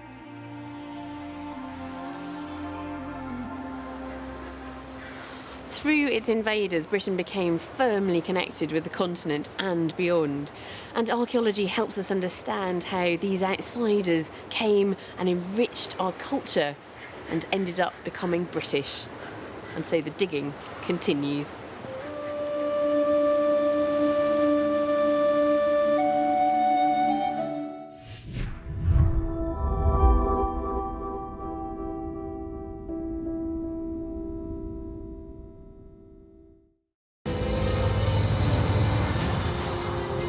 We might be a small island, but we've got a big history. Everywhere you stand, there are worlds beneath your feet. And so every year, hundreds of archaeologists across Britain go looking for more clues into our story. Who lived here, when and how? There's a blade here, so he's being attacked from all angles. Archaeology is a complex jigsaw puzzle, drawing everything together from skeletons to swords, temples to treasure. He's biting his shield. Biting his shield, yeah. From Orkney to Devon, we're joining this year's quest on sea, land and air. We share all of the questions and find some of the answers as we join the teams in the field, digging for Britain.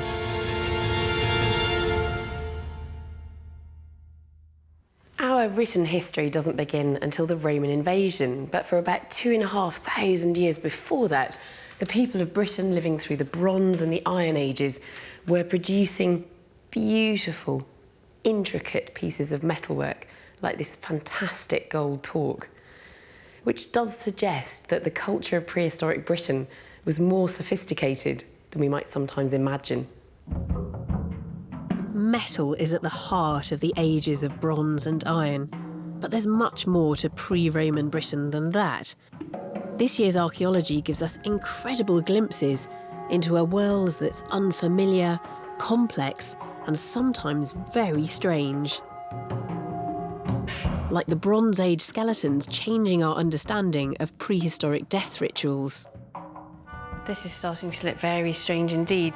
And the mysterious monument emerging from the mud where it's lain for 2 millennia. Oh, that's just amazing. The Britain we know is not a place our Bronze Age ancestors would recognise. When the era began in around 2300 BC, much of this land was covered in forest. Bronze Age people changed the landscape. They used the first metal tools, cleared forests, and lived in settled communities. The population rose to around 500,000 people. Their lives are still mysterious to us, but each year, archaeology reveals more surprising evidence. This year's revelations begin at a site uncovered between 1989 and 2002. The University of Sheffield were digging on the Hebridean island of South Uist. They were excavating a terrace of Bronze Age houses. Under the floors, they discovered something quite unexpected: human remains. They were buried with their arms and legs bent and drawn up in a recognised early Bronze Age style known as a crouched burial. Complete Bronze Age skeletons are rare, so this was already the find of a lifetime. The bones were brought to Sheffield for examination. This was the beginning of a long investigation that now suggests Bronze Age attitudes to death were far stranger and more complex than we had ever imagined. Now, this might not look quite as exciting as visiting a dig, but so much of the information that we can glean from archaeology comes not just from the excavation itself, but from looking at artefacts and bones later on in the laboratory. And as a human bone expert, I'm really excited about looking at this particular collection of skeletons, which have the potential for revolutionising our ideas about life and death in the Bronze Age. And I think I press this button. I'm in. Osteoarchaeologist Christy Willis has been part of the Clad Hallen project since 2004. So this is your lab? Yeah, and here we have the two main skeletons from Clad Hallen laid out on the table for We're starting with the male. Looks nicely preserved. He's very nicely preserved. This appears to be a normal adult skeleton, but a closer look reveals it's anything but. Take a look at this jaw. What we can see is the occlusal surface itself, which is the top part of the teeth. It's actually quite worn down. Yep, okay, so the grinding surface of the teeth is, yeah, I'd agree with that, certainly quite worn. But if we look at his top teeth, they're actually all missing. All the molars have gone, Yes. and not only have they gone, they went a long time ago. Yes, because of all the sockets have antimolar disappeared. tooth loss, exactly. The upper and lower jaws seem to be a mismatch. It's hard to see how the lower teeth would have become so worn down if the upper teeth were missing. Christy suspects that this skeleton is more than one man. To see if this strange discovery was a one-off, she turned her attention to the female. This is a beautifully female pelvis, isn't it? It is. It's really nice. It has a very wide obtuse sciatic notch there, typical female traits. But the skull, osteologically, is male. How very strange. It has a very large occipital protuberance at the back here. But that to me wouldn't immediately make me think this was from a different skeleton. I think, OK, this is a female, because we'd go with the pelvis as the main indicator, but a woman who looked a bit manly, perhaps. That's exactly right. But in this instance, because I knew what we had with the skeleton behind us, I felt more research was necessary. In the case of the second skeleton, just looking at the bones wasn't enough.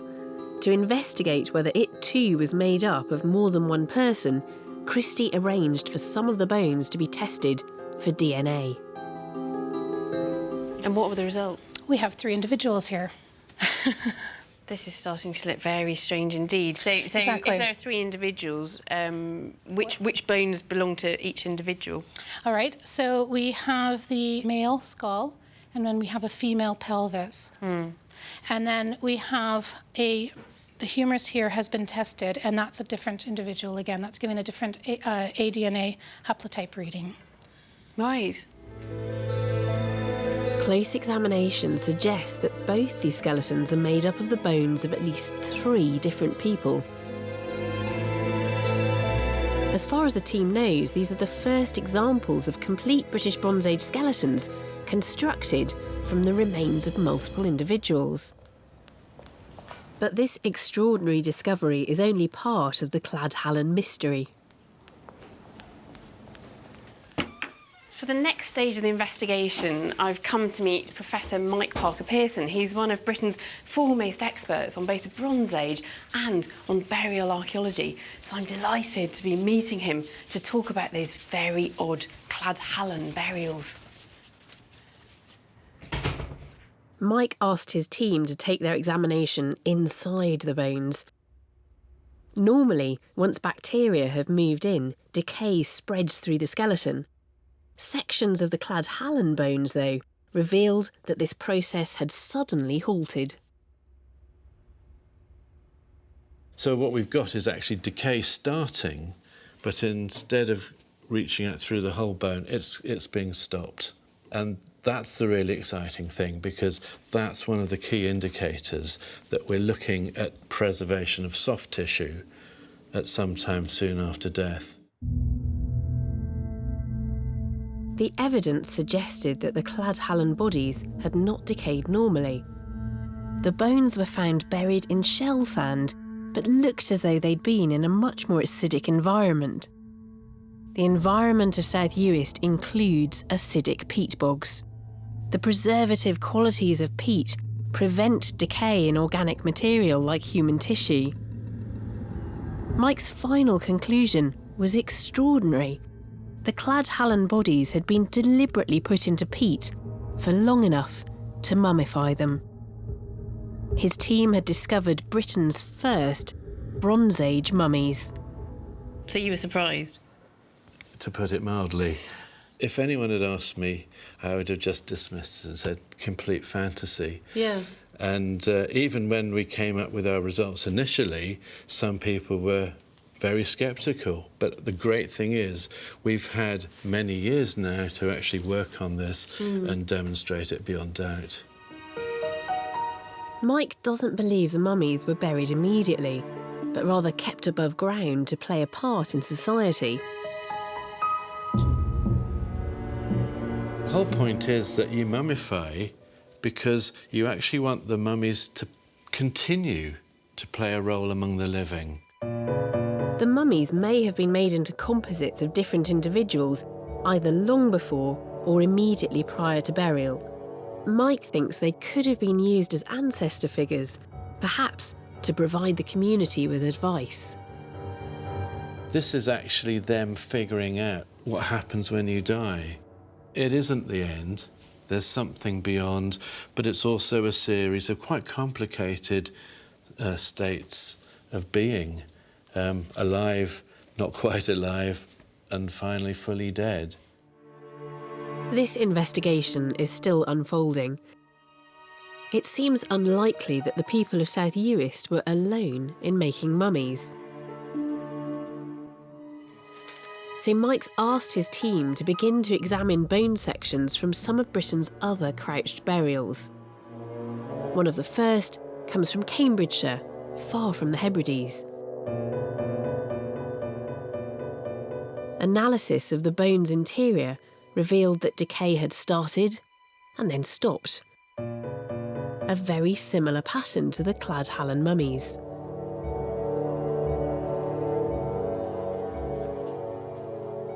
This stage of the project is still in its infancy. The aim is to discover if the evidence from other crouched burials suggests they were also mummified, and whether mummies were part of life across Bronze Age Britain. I have always been intrigued by these Bronze Age crouched burials, and it now seems that we have real evidence that at least some of them may have been mummified. This is like a forensic case. You found a body and you have to work out how it's got there. You have to work out the processes it's gone through before it was buried in the ground and you found it. And how extraordinary that we can use these modern scientific techniques to unlock secrets from bodies that have been buried for thousands of years.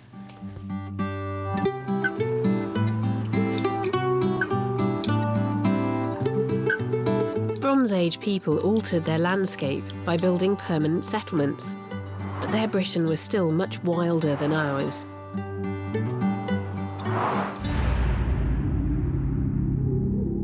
In one corner of the country, archaeology is helping to recreate an environment they would recognise.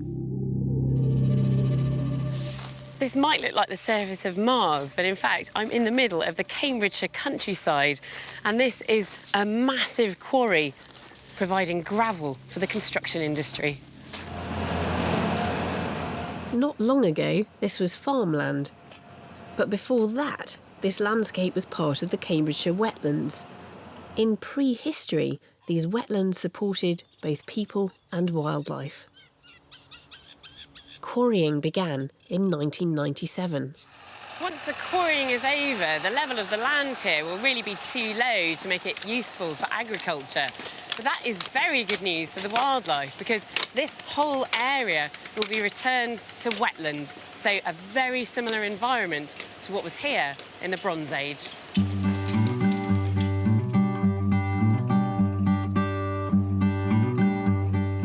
The work of the Cambridge Archeological Unit is informing the recreation of these wetlands. Working ahead of the quarry, the archaeologists have now surveyed and excavated 1,000 acres of land.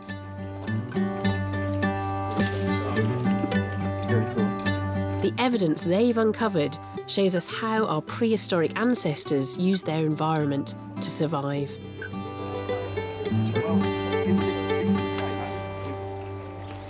Well, it's nice that the material we've been getting out from the lake, I mean, we're getting a nice kind of resonance in terms of what we're finding on the sites. It's still early days, but one of the nicest finds is this piece of wood has actually been gnawed by beavers. You can tell their tooth marks are quite distinct. One can almost relate them in this case. This is one of the beaver jaws. So, you know, we know the beavers were here in Willingham Mere in the later Bronze Age and Iron Age, and we know they're being exploited. Lots of arrowheads like this from the early Bronze Age. They were hunting, there's no doubt about that. Here at the Ousfen Nature Reserve, the quarrying has ended and the process of rebuilding the wetlands has already begun, managed by the Royal Society for the Protection of Birds.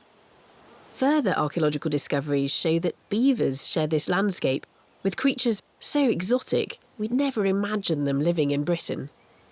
This is Dalmatian pelican bone. Wow, massive. This was a huge bird. It had a wingspan of about three metres overall. You can see where the feathers were fixed along the bone there. Oh, that's just extraordinary. There are these bumps all along the surface of the bone. This is absolutely massive. I mean, that's so much longer than my ulna in my forearm. In Europe, Dalmatian pelicans only survive today in large wetlands like Romania's Danube Delta. But by reinstating the reed beds at Ousfen, the RSPB has already attracted back some of the smaller birds that once lived here. Do you think a Bronze Age person sitting right where we are now would recognise this landscape? I think they would. I think they would, absolutely, because we've actually produced a diversity. We've got grassland, we've got reed here, we've got cattle grazing, we've got birdsong in the background. I feel we've almost made it. We're back in the Bronze Age.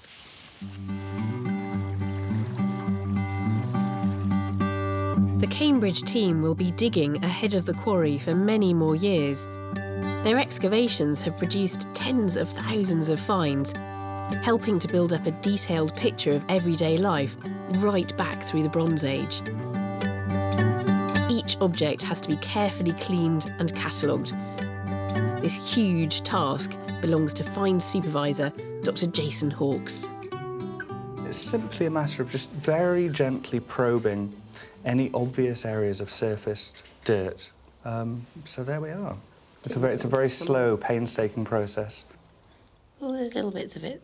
Yeah, there we go. Little bits of soil coming off there. It's quite nerve-wracking. No, it is. Bronze axes like this were more resilient and better for woodworking than the stone tools that went before. The finds here aren't just practical, though. They include personal objects that connect us directly to prehistoric people. Well, these are quite interesting. You can see that all of these shells have been perforated, all in exactly the same place on the shell on this. So, I mean, presumably they were strung, they were suspended. Yes. And they might have been jewellery. There might have been a necklace. Yeah. I still go to beaches today and pick up shells and try and make necklaces out of them. Yeah. It seems extraordinary that so much concrete evidence of our ancestors' lives has been preserved and painstakingly identified. Now, what about these little lumps of clay? Is it lumps of clay you've got there? Yeah, so these are... Now, why are these important? Well, these are really, really very intriguing. If you look very carefully, you can actually see the faintest of impressions of textile on the original surface of that piece of clay. That's amazing. I mean, that almost looks like Hessian sacking. It's that kind of appearance. This imprint is the ghost of a Bronze Age fabric, perhaps even clothing, preserved for millennia. It's these traces, these amorphous, lasting traces of somebody going about their day-to-day life that I think really does just make you sit back and think, wow, you know, that's such a real point of connection with somebody that was living 4,000 years ago. Makes all those hours of cataloguing worth it. It does, it does, almost, yeah.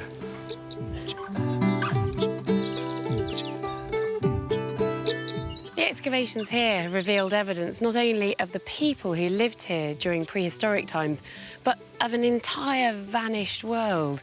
Just imagine pelicans flying over these wetlands in a landscape that our Bronze Age ancestors would recognise. The Bronze Age began with the arrival of metal from continental Europe by sea. European metal has been discovered in East Anglia, so the Waveney River may have been one of the early routes by which goods were brought into Britain. The trade in metal and other commodities would continue into the Iron Age. For the past 5 years, a team from the University of Birmingham has dug alongside the Waveney River. What they're uncovering is not metal, but a series of vast and mysterious timber structures. It's likely these structures were built partly because of the importance of the river trade. But they also give us an insight into the complex beliefs of our ancestors. What makes this excavation so exciting is that this is a wetland site. So we have organic remains preserved here, the sort of things which just wouldn't stick around in any dryland archaeological site. And crucially, the team are finding wood which has been preserved for thousands of years. And today they're hoping to actually extract some of that wood. Prehistoric people built trackways across Britain, but rivers were an easier way to move goods around.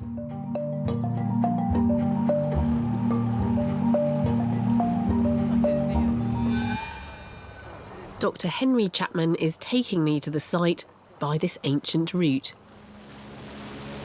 We're getting evidence now of quite complex boats. We also have evidence for quite basic boats. So the way I imagine it is you've got people sort of bobbing around on everything from coracles to dugouts, and then you have your posh person who's got their lovely sewn plank wonder boat. So yeah, I think a real variety. I think it's populated. You see a landscape like this and there are people here and you'd know it. The structures appear to date from the Iron Age, when this land lay within the territory of the Iceni tribe. The evidence that's emerging shows they put enormous effort into building these ostentatious constructions to impress traders and other travellers. So what would a trader in prehistoric times have seen as they came up this river? That'd be weird, wouldn't it? If you imagine your first time you come up, it's sort of it's badlands as you're coming up the river, and occasionally there'd be gaps in the vegetation, and you'd be seeing these long lines of very unnatural timbers. Huge posts standing above the ground, probably 2 or 3 metres above ground, which is a massive statement, really. It's completely over-engineered. It's far too much effort for anything which is vaguely practical alone. So yeah, it would have been quite strange. You would know that you'd arrived somewhere. This is what the traders might have seen. Tracks that ran for up to 1/3 of a mile, flanked by rows of massive oak posts. As you'd expect, these were probably pathways across boggy land. But in prehistory, man-made structures like this would also have been an extraordinary and impressive sight. There is no written record of their existence. Without archaeology, we wouldn't know they were here. Dr. Ben Geary is in charge of lifting the posts. As you can see, we've got some really highly technical and very expensive equipment to lift this post out. There's nothing very glamorous about getting one of these posts out of the ground, as you're going to see. Right. The timber has only survived because it was sealed in waterlogged peat. On other sites, it would have rotted away. Good. It's certainly wobbling. It's like a tooth that wants to come out. Ready, Mike? Grab the rope. That's not budging. This is no easy task. The builders carved the posts into sharp pencil points. Exciting and nerve-wracking at the same time. Then drove them deep into the mud. Oh, is it moving? Is it moving? Is that coming, Chris? I don't know. Yep. Alice, can you help? Here it comes. Oh my goodness. That's it. That's it. This way. Yeah, towards this way. Look at that. You can see where it's been shaped. That's beautiful. Look at that. That's just amazing. And that's hard timber. Often the only evidence of prehistoric metalwork is the tools themselves. But through this unusual preservation, we can see how our ancestors used metal to build these remarkable constructions around 2,000 years ago.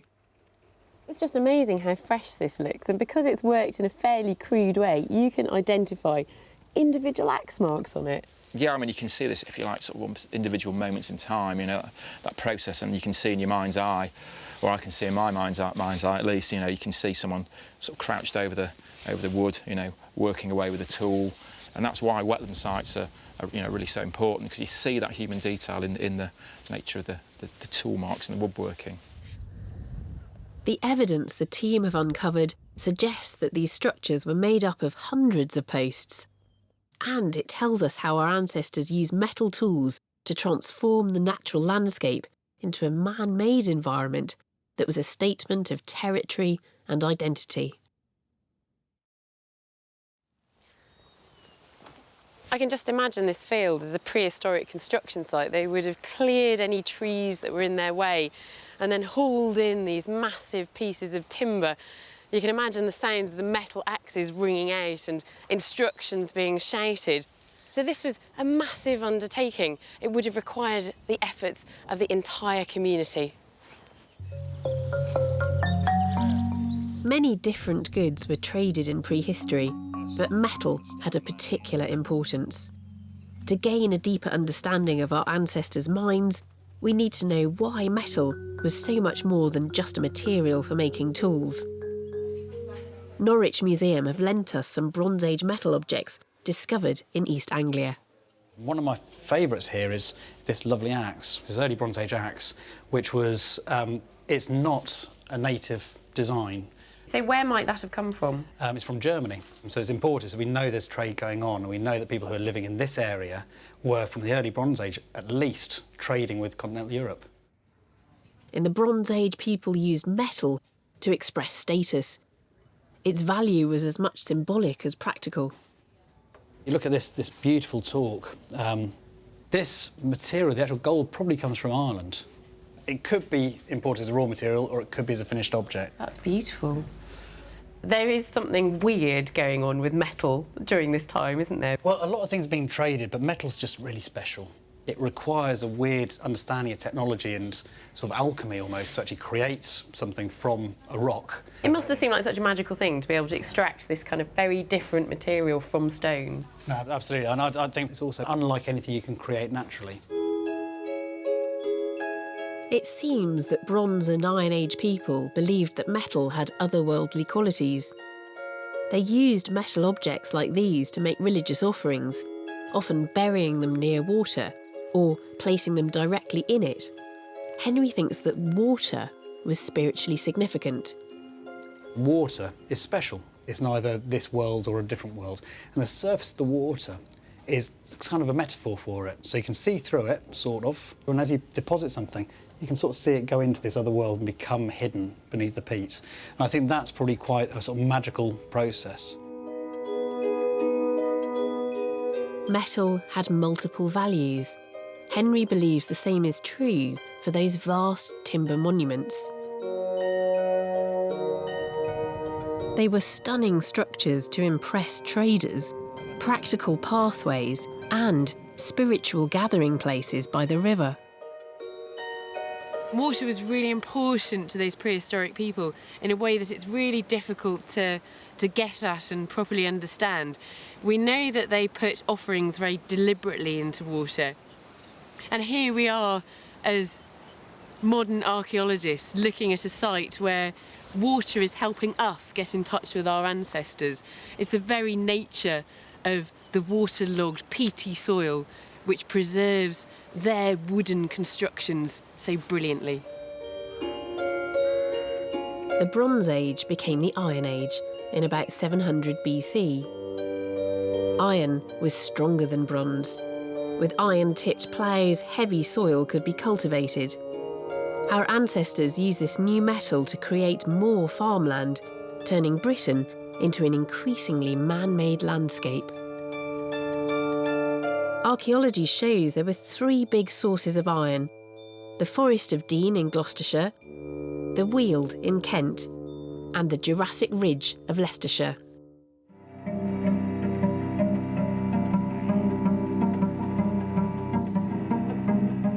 Excavations at Borough Hillfort near Leicester are producing evidence that tells us how iron changed the lives of ordinary people.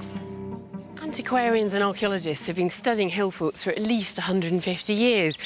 But in the past, people have tended to concentrate on the great earth ramparts, the earthworks around the outside. Whereas now, archaeologists are starting to focus on what's going on inside the hill forts, trying to work out what Iron Age people actually used them for. There were over 3,000 hill forts of different types across Britain. Borough was built in around 500 BC. It served a farming community of up to 5,000 people. It's a chance to find out something more about these massive features in our landscape, which are at once so familiar but so enigmatic.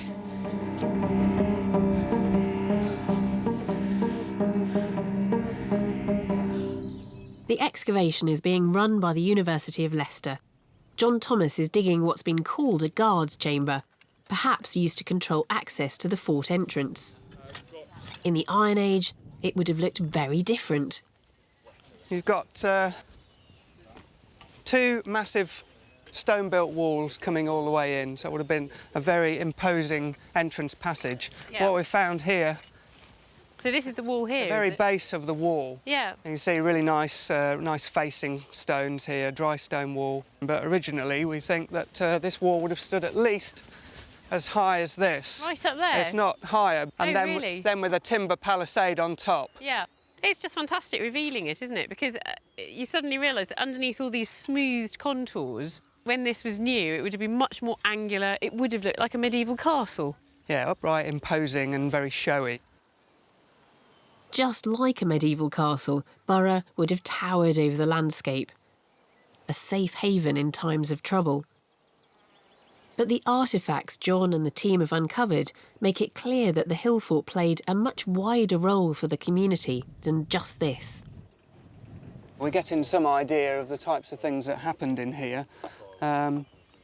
What we've got mostly is evidence of weaving, and there's these interesting worked bones. They've been perforated, presumably for suspension at some point, but they're also highly polished at one end. They're probably big bodkin-type needles or something like that. Oh, that's lovely. We've also got evidence for different craft activities, and the main other activity that seems to have been taking place is metalworking.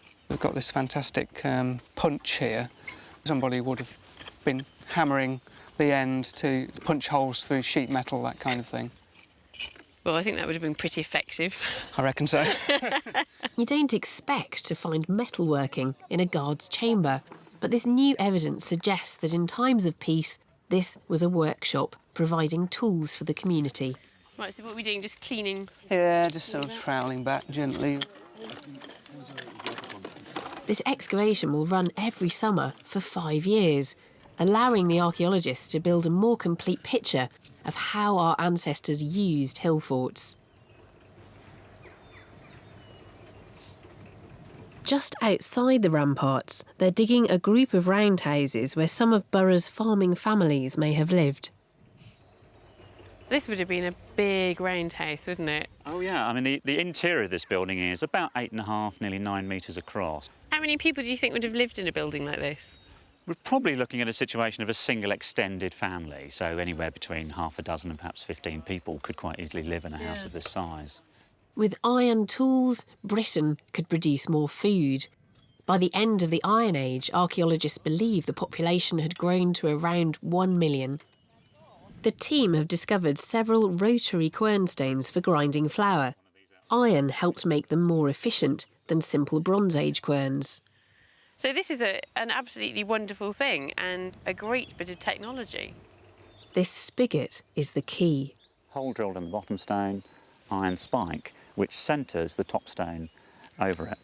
Absolutely crucial, because if you try and use a rotary quern without it, of course, it'll off-centre very quickly and you simply couldn't use it.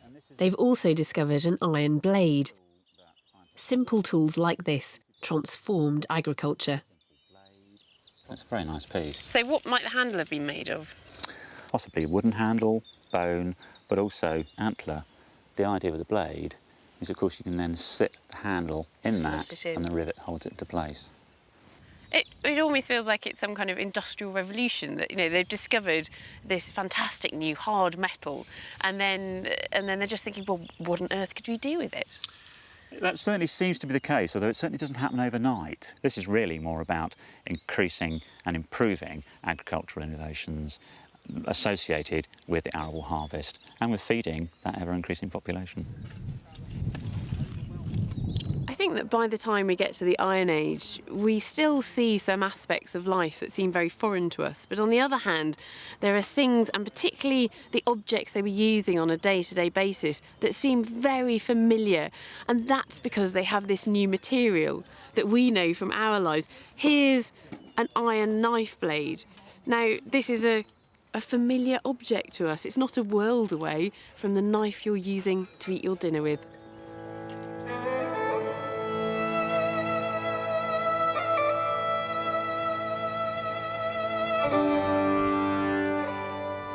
When hill forts were built between 900 and 100 BC, Britain had no sense of itself as a united island. But strong regional identities and tribal groups began to emerge. Some experts believe that population growth put pressure on resources, which led to violent raids between these communities. 70 miles northwest of Borough, a dig at another important hill fort called Finn Cop has revealed powerful evidence for this. The fort lies in the bucolic Peak district of Derbyshire. Finn Cop Hill Fort is a much-loved beauty spot, but archaeologists and locals wanted to find out more about its history, so an application was made to dig through part of its ditch. Sort of wedged in there. Yeah. Excavations began in 2009, led by Dr. Clive Waddington. What he discovered was shocking in the extreme, evidence of an Iron Age massacre. Now, we found the first body about here. The head was twisted to one side. One arm was behind, one arm in front. Just over here, we got another adult woman. We opened a second trench and we found evidence for another 5 bodies. In total, Clive and his team unearthed the remains of 9 people.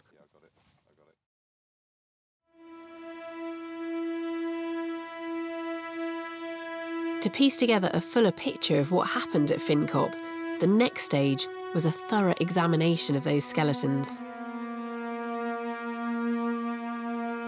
These are the bones of a teenager, probably a boy. Analysis has revealed that his skull was cut by a sharp blade, like a sword. The wound had never healed, so it must have happened around the time of his death.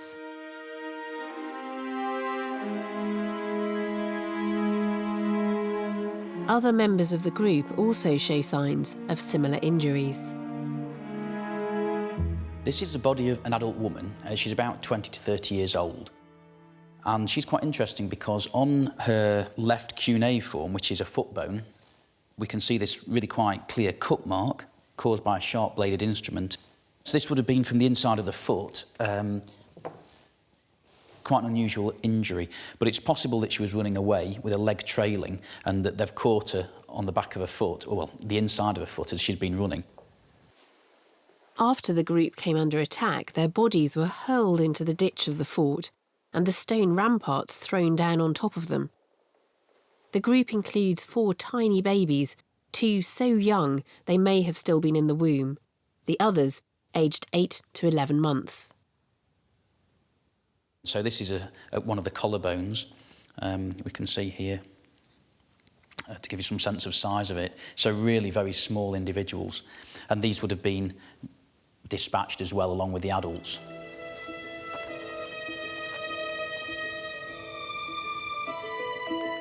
These people and their fort date to around 400 BC, about the middle of the Iron Age. Results from the excavation suggest the fort was attacked while still being built and was never completed.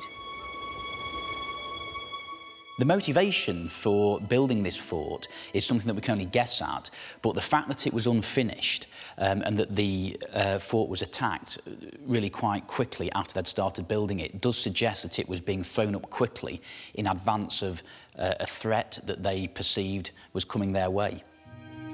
The dig only covered a small section of the ditch. Clive thinks further excavation would reveal more skeletons.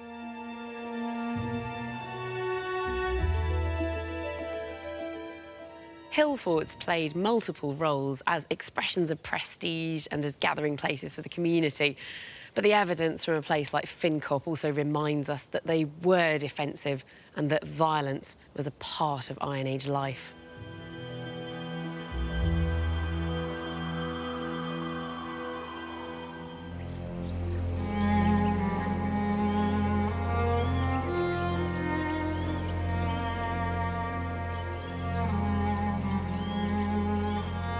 In 43 AD, the Romans invaded, sweeping through tribal territories and taking many into their vast empire. Now, excavations at Caliva near Reading are changing our perception of life in Britain before the Romans came. These are amongst the most complete Roman town walls that we have in Britain. And today I'm looking out over green fields, but had I been here in the Roman period, all of that would have been a busy, bustling town. The archaeologists here are digging down through the Roman layers to find the Iron Age town that lies beneath them. And they may also have uncovered evidence of British resistance to the Roman occupation.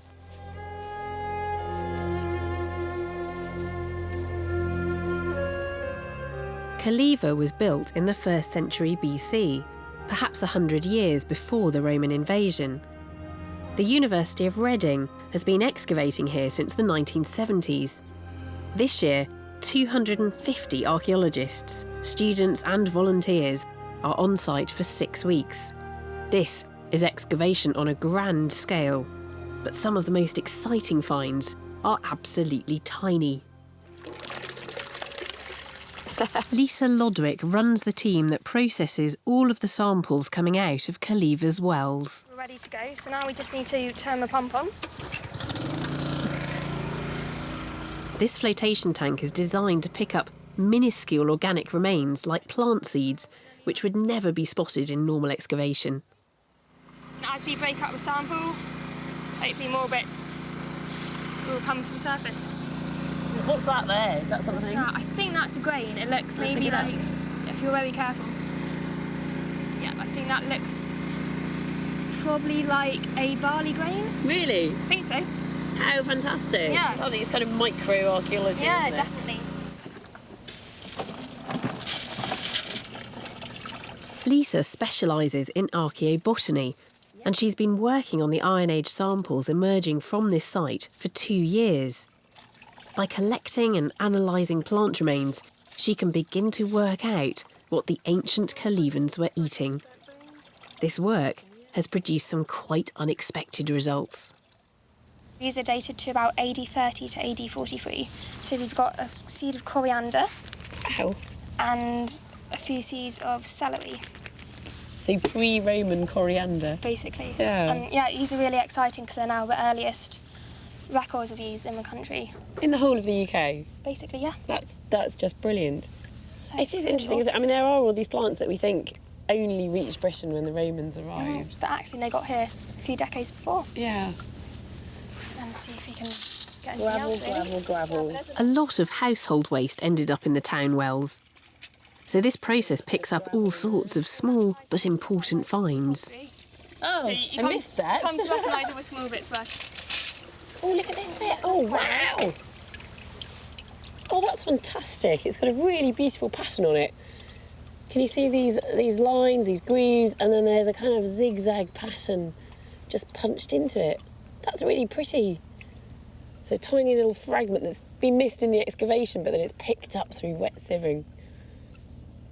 Pre-Roman Caliva covered 87 acres. This trench represents just 1%. On the left, the archaeologists are digging the Iron Age layers. On the right, early Roman. Field School Director Amanda Clark has clear evidence to show that Iron Age Calivans led sophisticated lives before the Romans invaded. This is very, very typical Roman ware, Samian, found in a well of Iron Age date here. I mean, you can see they are little drinking vessels. So, you know, they're quite posh, you know, almost look like fine dining, but, you know, we are in the 1st century BC. And the thing about them is that the base of them, they have the maker's stamp. So the potters who actually made these little vessels. So you can tell exactly where they came from. Yes, you can. Until these discoveries, we just didn't believe Iron Age people enjoyed such a refined way of life. These platters were imported from France. They are beautiful, but also mass-produced and affordable. These aren't barbarians that we're looking at in any shape or form. Yeah. These are people who are drinking out of lovely wine cups and eating off plates. That's right. I think, you know, they recognised nice things and they wanted the nice things, and they've adopted and adapted them. Pre-Roman Caliva was a wealthy town. It was also carefully planned. Here, archaeologists have uncovered the first evidence to show that Britons developed urban planning before Roman occupation. We're actually walking on a lane, I would think, that was established maybe as early as the 1st century BC, but perhaps, you know, early centuries of the 1st century AD. And is this what you expect to find on an Iron Age site? A lane with a, you know, a proper gravelly surface to it, and it's running in a straight line. It seems a bit Roman to me. It was an amazing surprise to find such an ordered layout. The excavations here are revealing a quite unfamiliar picture of Iron Age life. The people were living in a settlement that we'd recognise as a town. They were drinking wine, they were using olive oil, dill and coriander in their cooking. It's a sophisticated urban way of living that we don't expect to find in prehistoric Britain.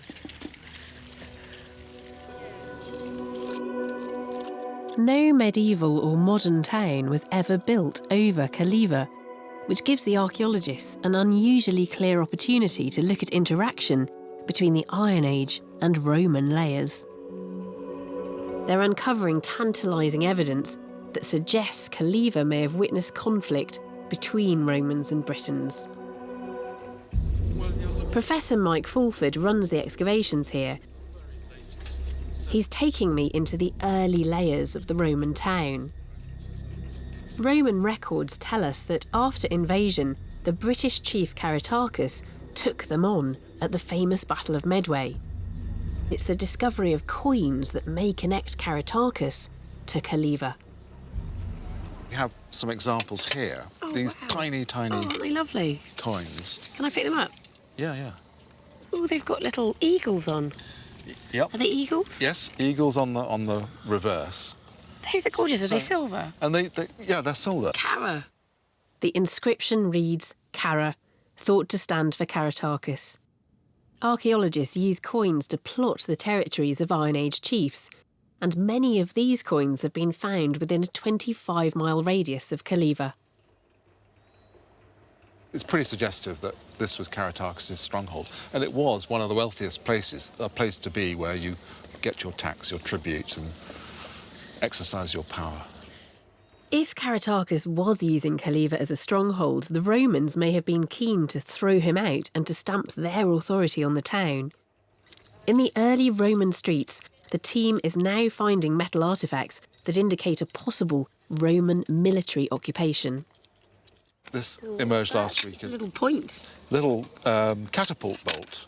You can see. That looks vicious. It is vicious, and you can see the socketing at the end here, so the wooden shaft going in there. Yeah. And that would have been fired by a Roman ballista, catapult device, so with a considerable range. Previously, they uncovered traces of what might have been a military building, and there's more metal. here is a beautifully preserved belt fitting. Is it part of a sword belt fitting? Yeah, I think something like that, yeah. Really is definitely military then. It's not a part of normal attire. Yeah, yes. It joins these other artefacts that we're accumulating that point to a military occupation. The early years of Roman rule saw sporadic rebellions. The archaeology here indicates that one of these may have reached Khaliva. In 60 to 61 AD, the British warrior queen Boudica led her tribe in a great revolt against the Romans. In layers dating to this period, the team have found signs of burning and destruction. Just here down in front of us, you've got this amazing smash, at least one, possibly two large jars that have been broken. You can see the rim. Oh, here. Yeah.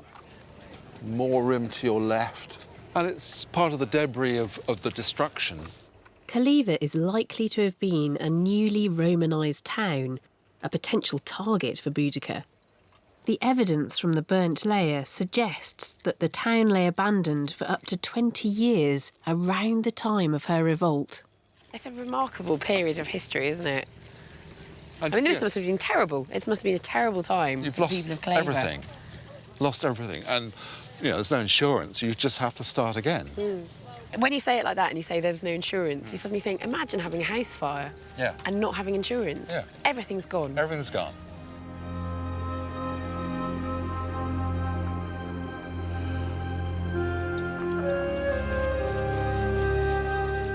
The Romans defeated Boudica's rebellion. For nearly 400 years, their rule extended over much of Britain. The symbols of their empire were stamped across this land. This is Roman Khaliva's amphitheatre. It lies just outside the town walls. There is no more powerful a symbol of Roman culture in Britain, but in fact, this was built on the alignment of the old Iron Age town. This year's archaeology has given us a deeper insight into the sophistication and complexity of the ages of bronze and iron. The Cladhallen mummies remind us our Bronze Age ancestors' beliefs were just as complex as ours. And the ancient timber structures of East Anglia allow us to explore the magic of metal and water. The Romans brought us writing, but written history only tells part of the story. Archaeology not only fills in the gaps, it paints a much more complex picture of our past and connects us with the lives of ordinary people. And so, the digging continues.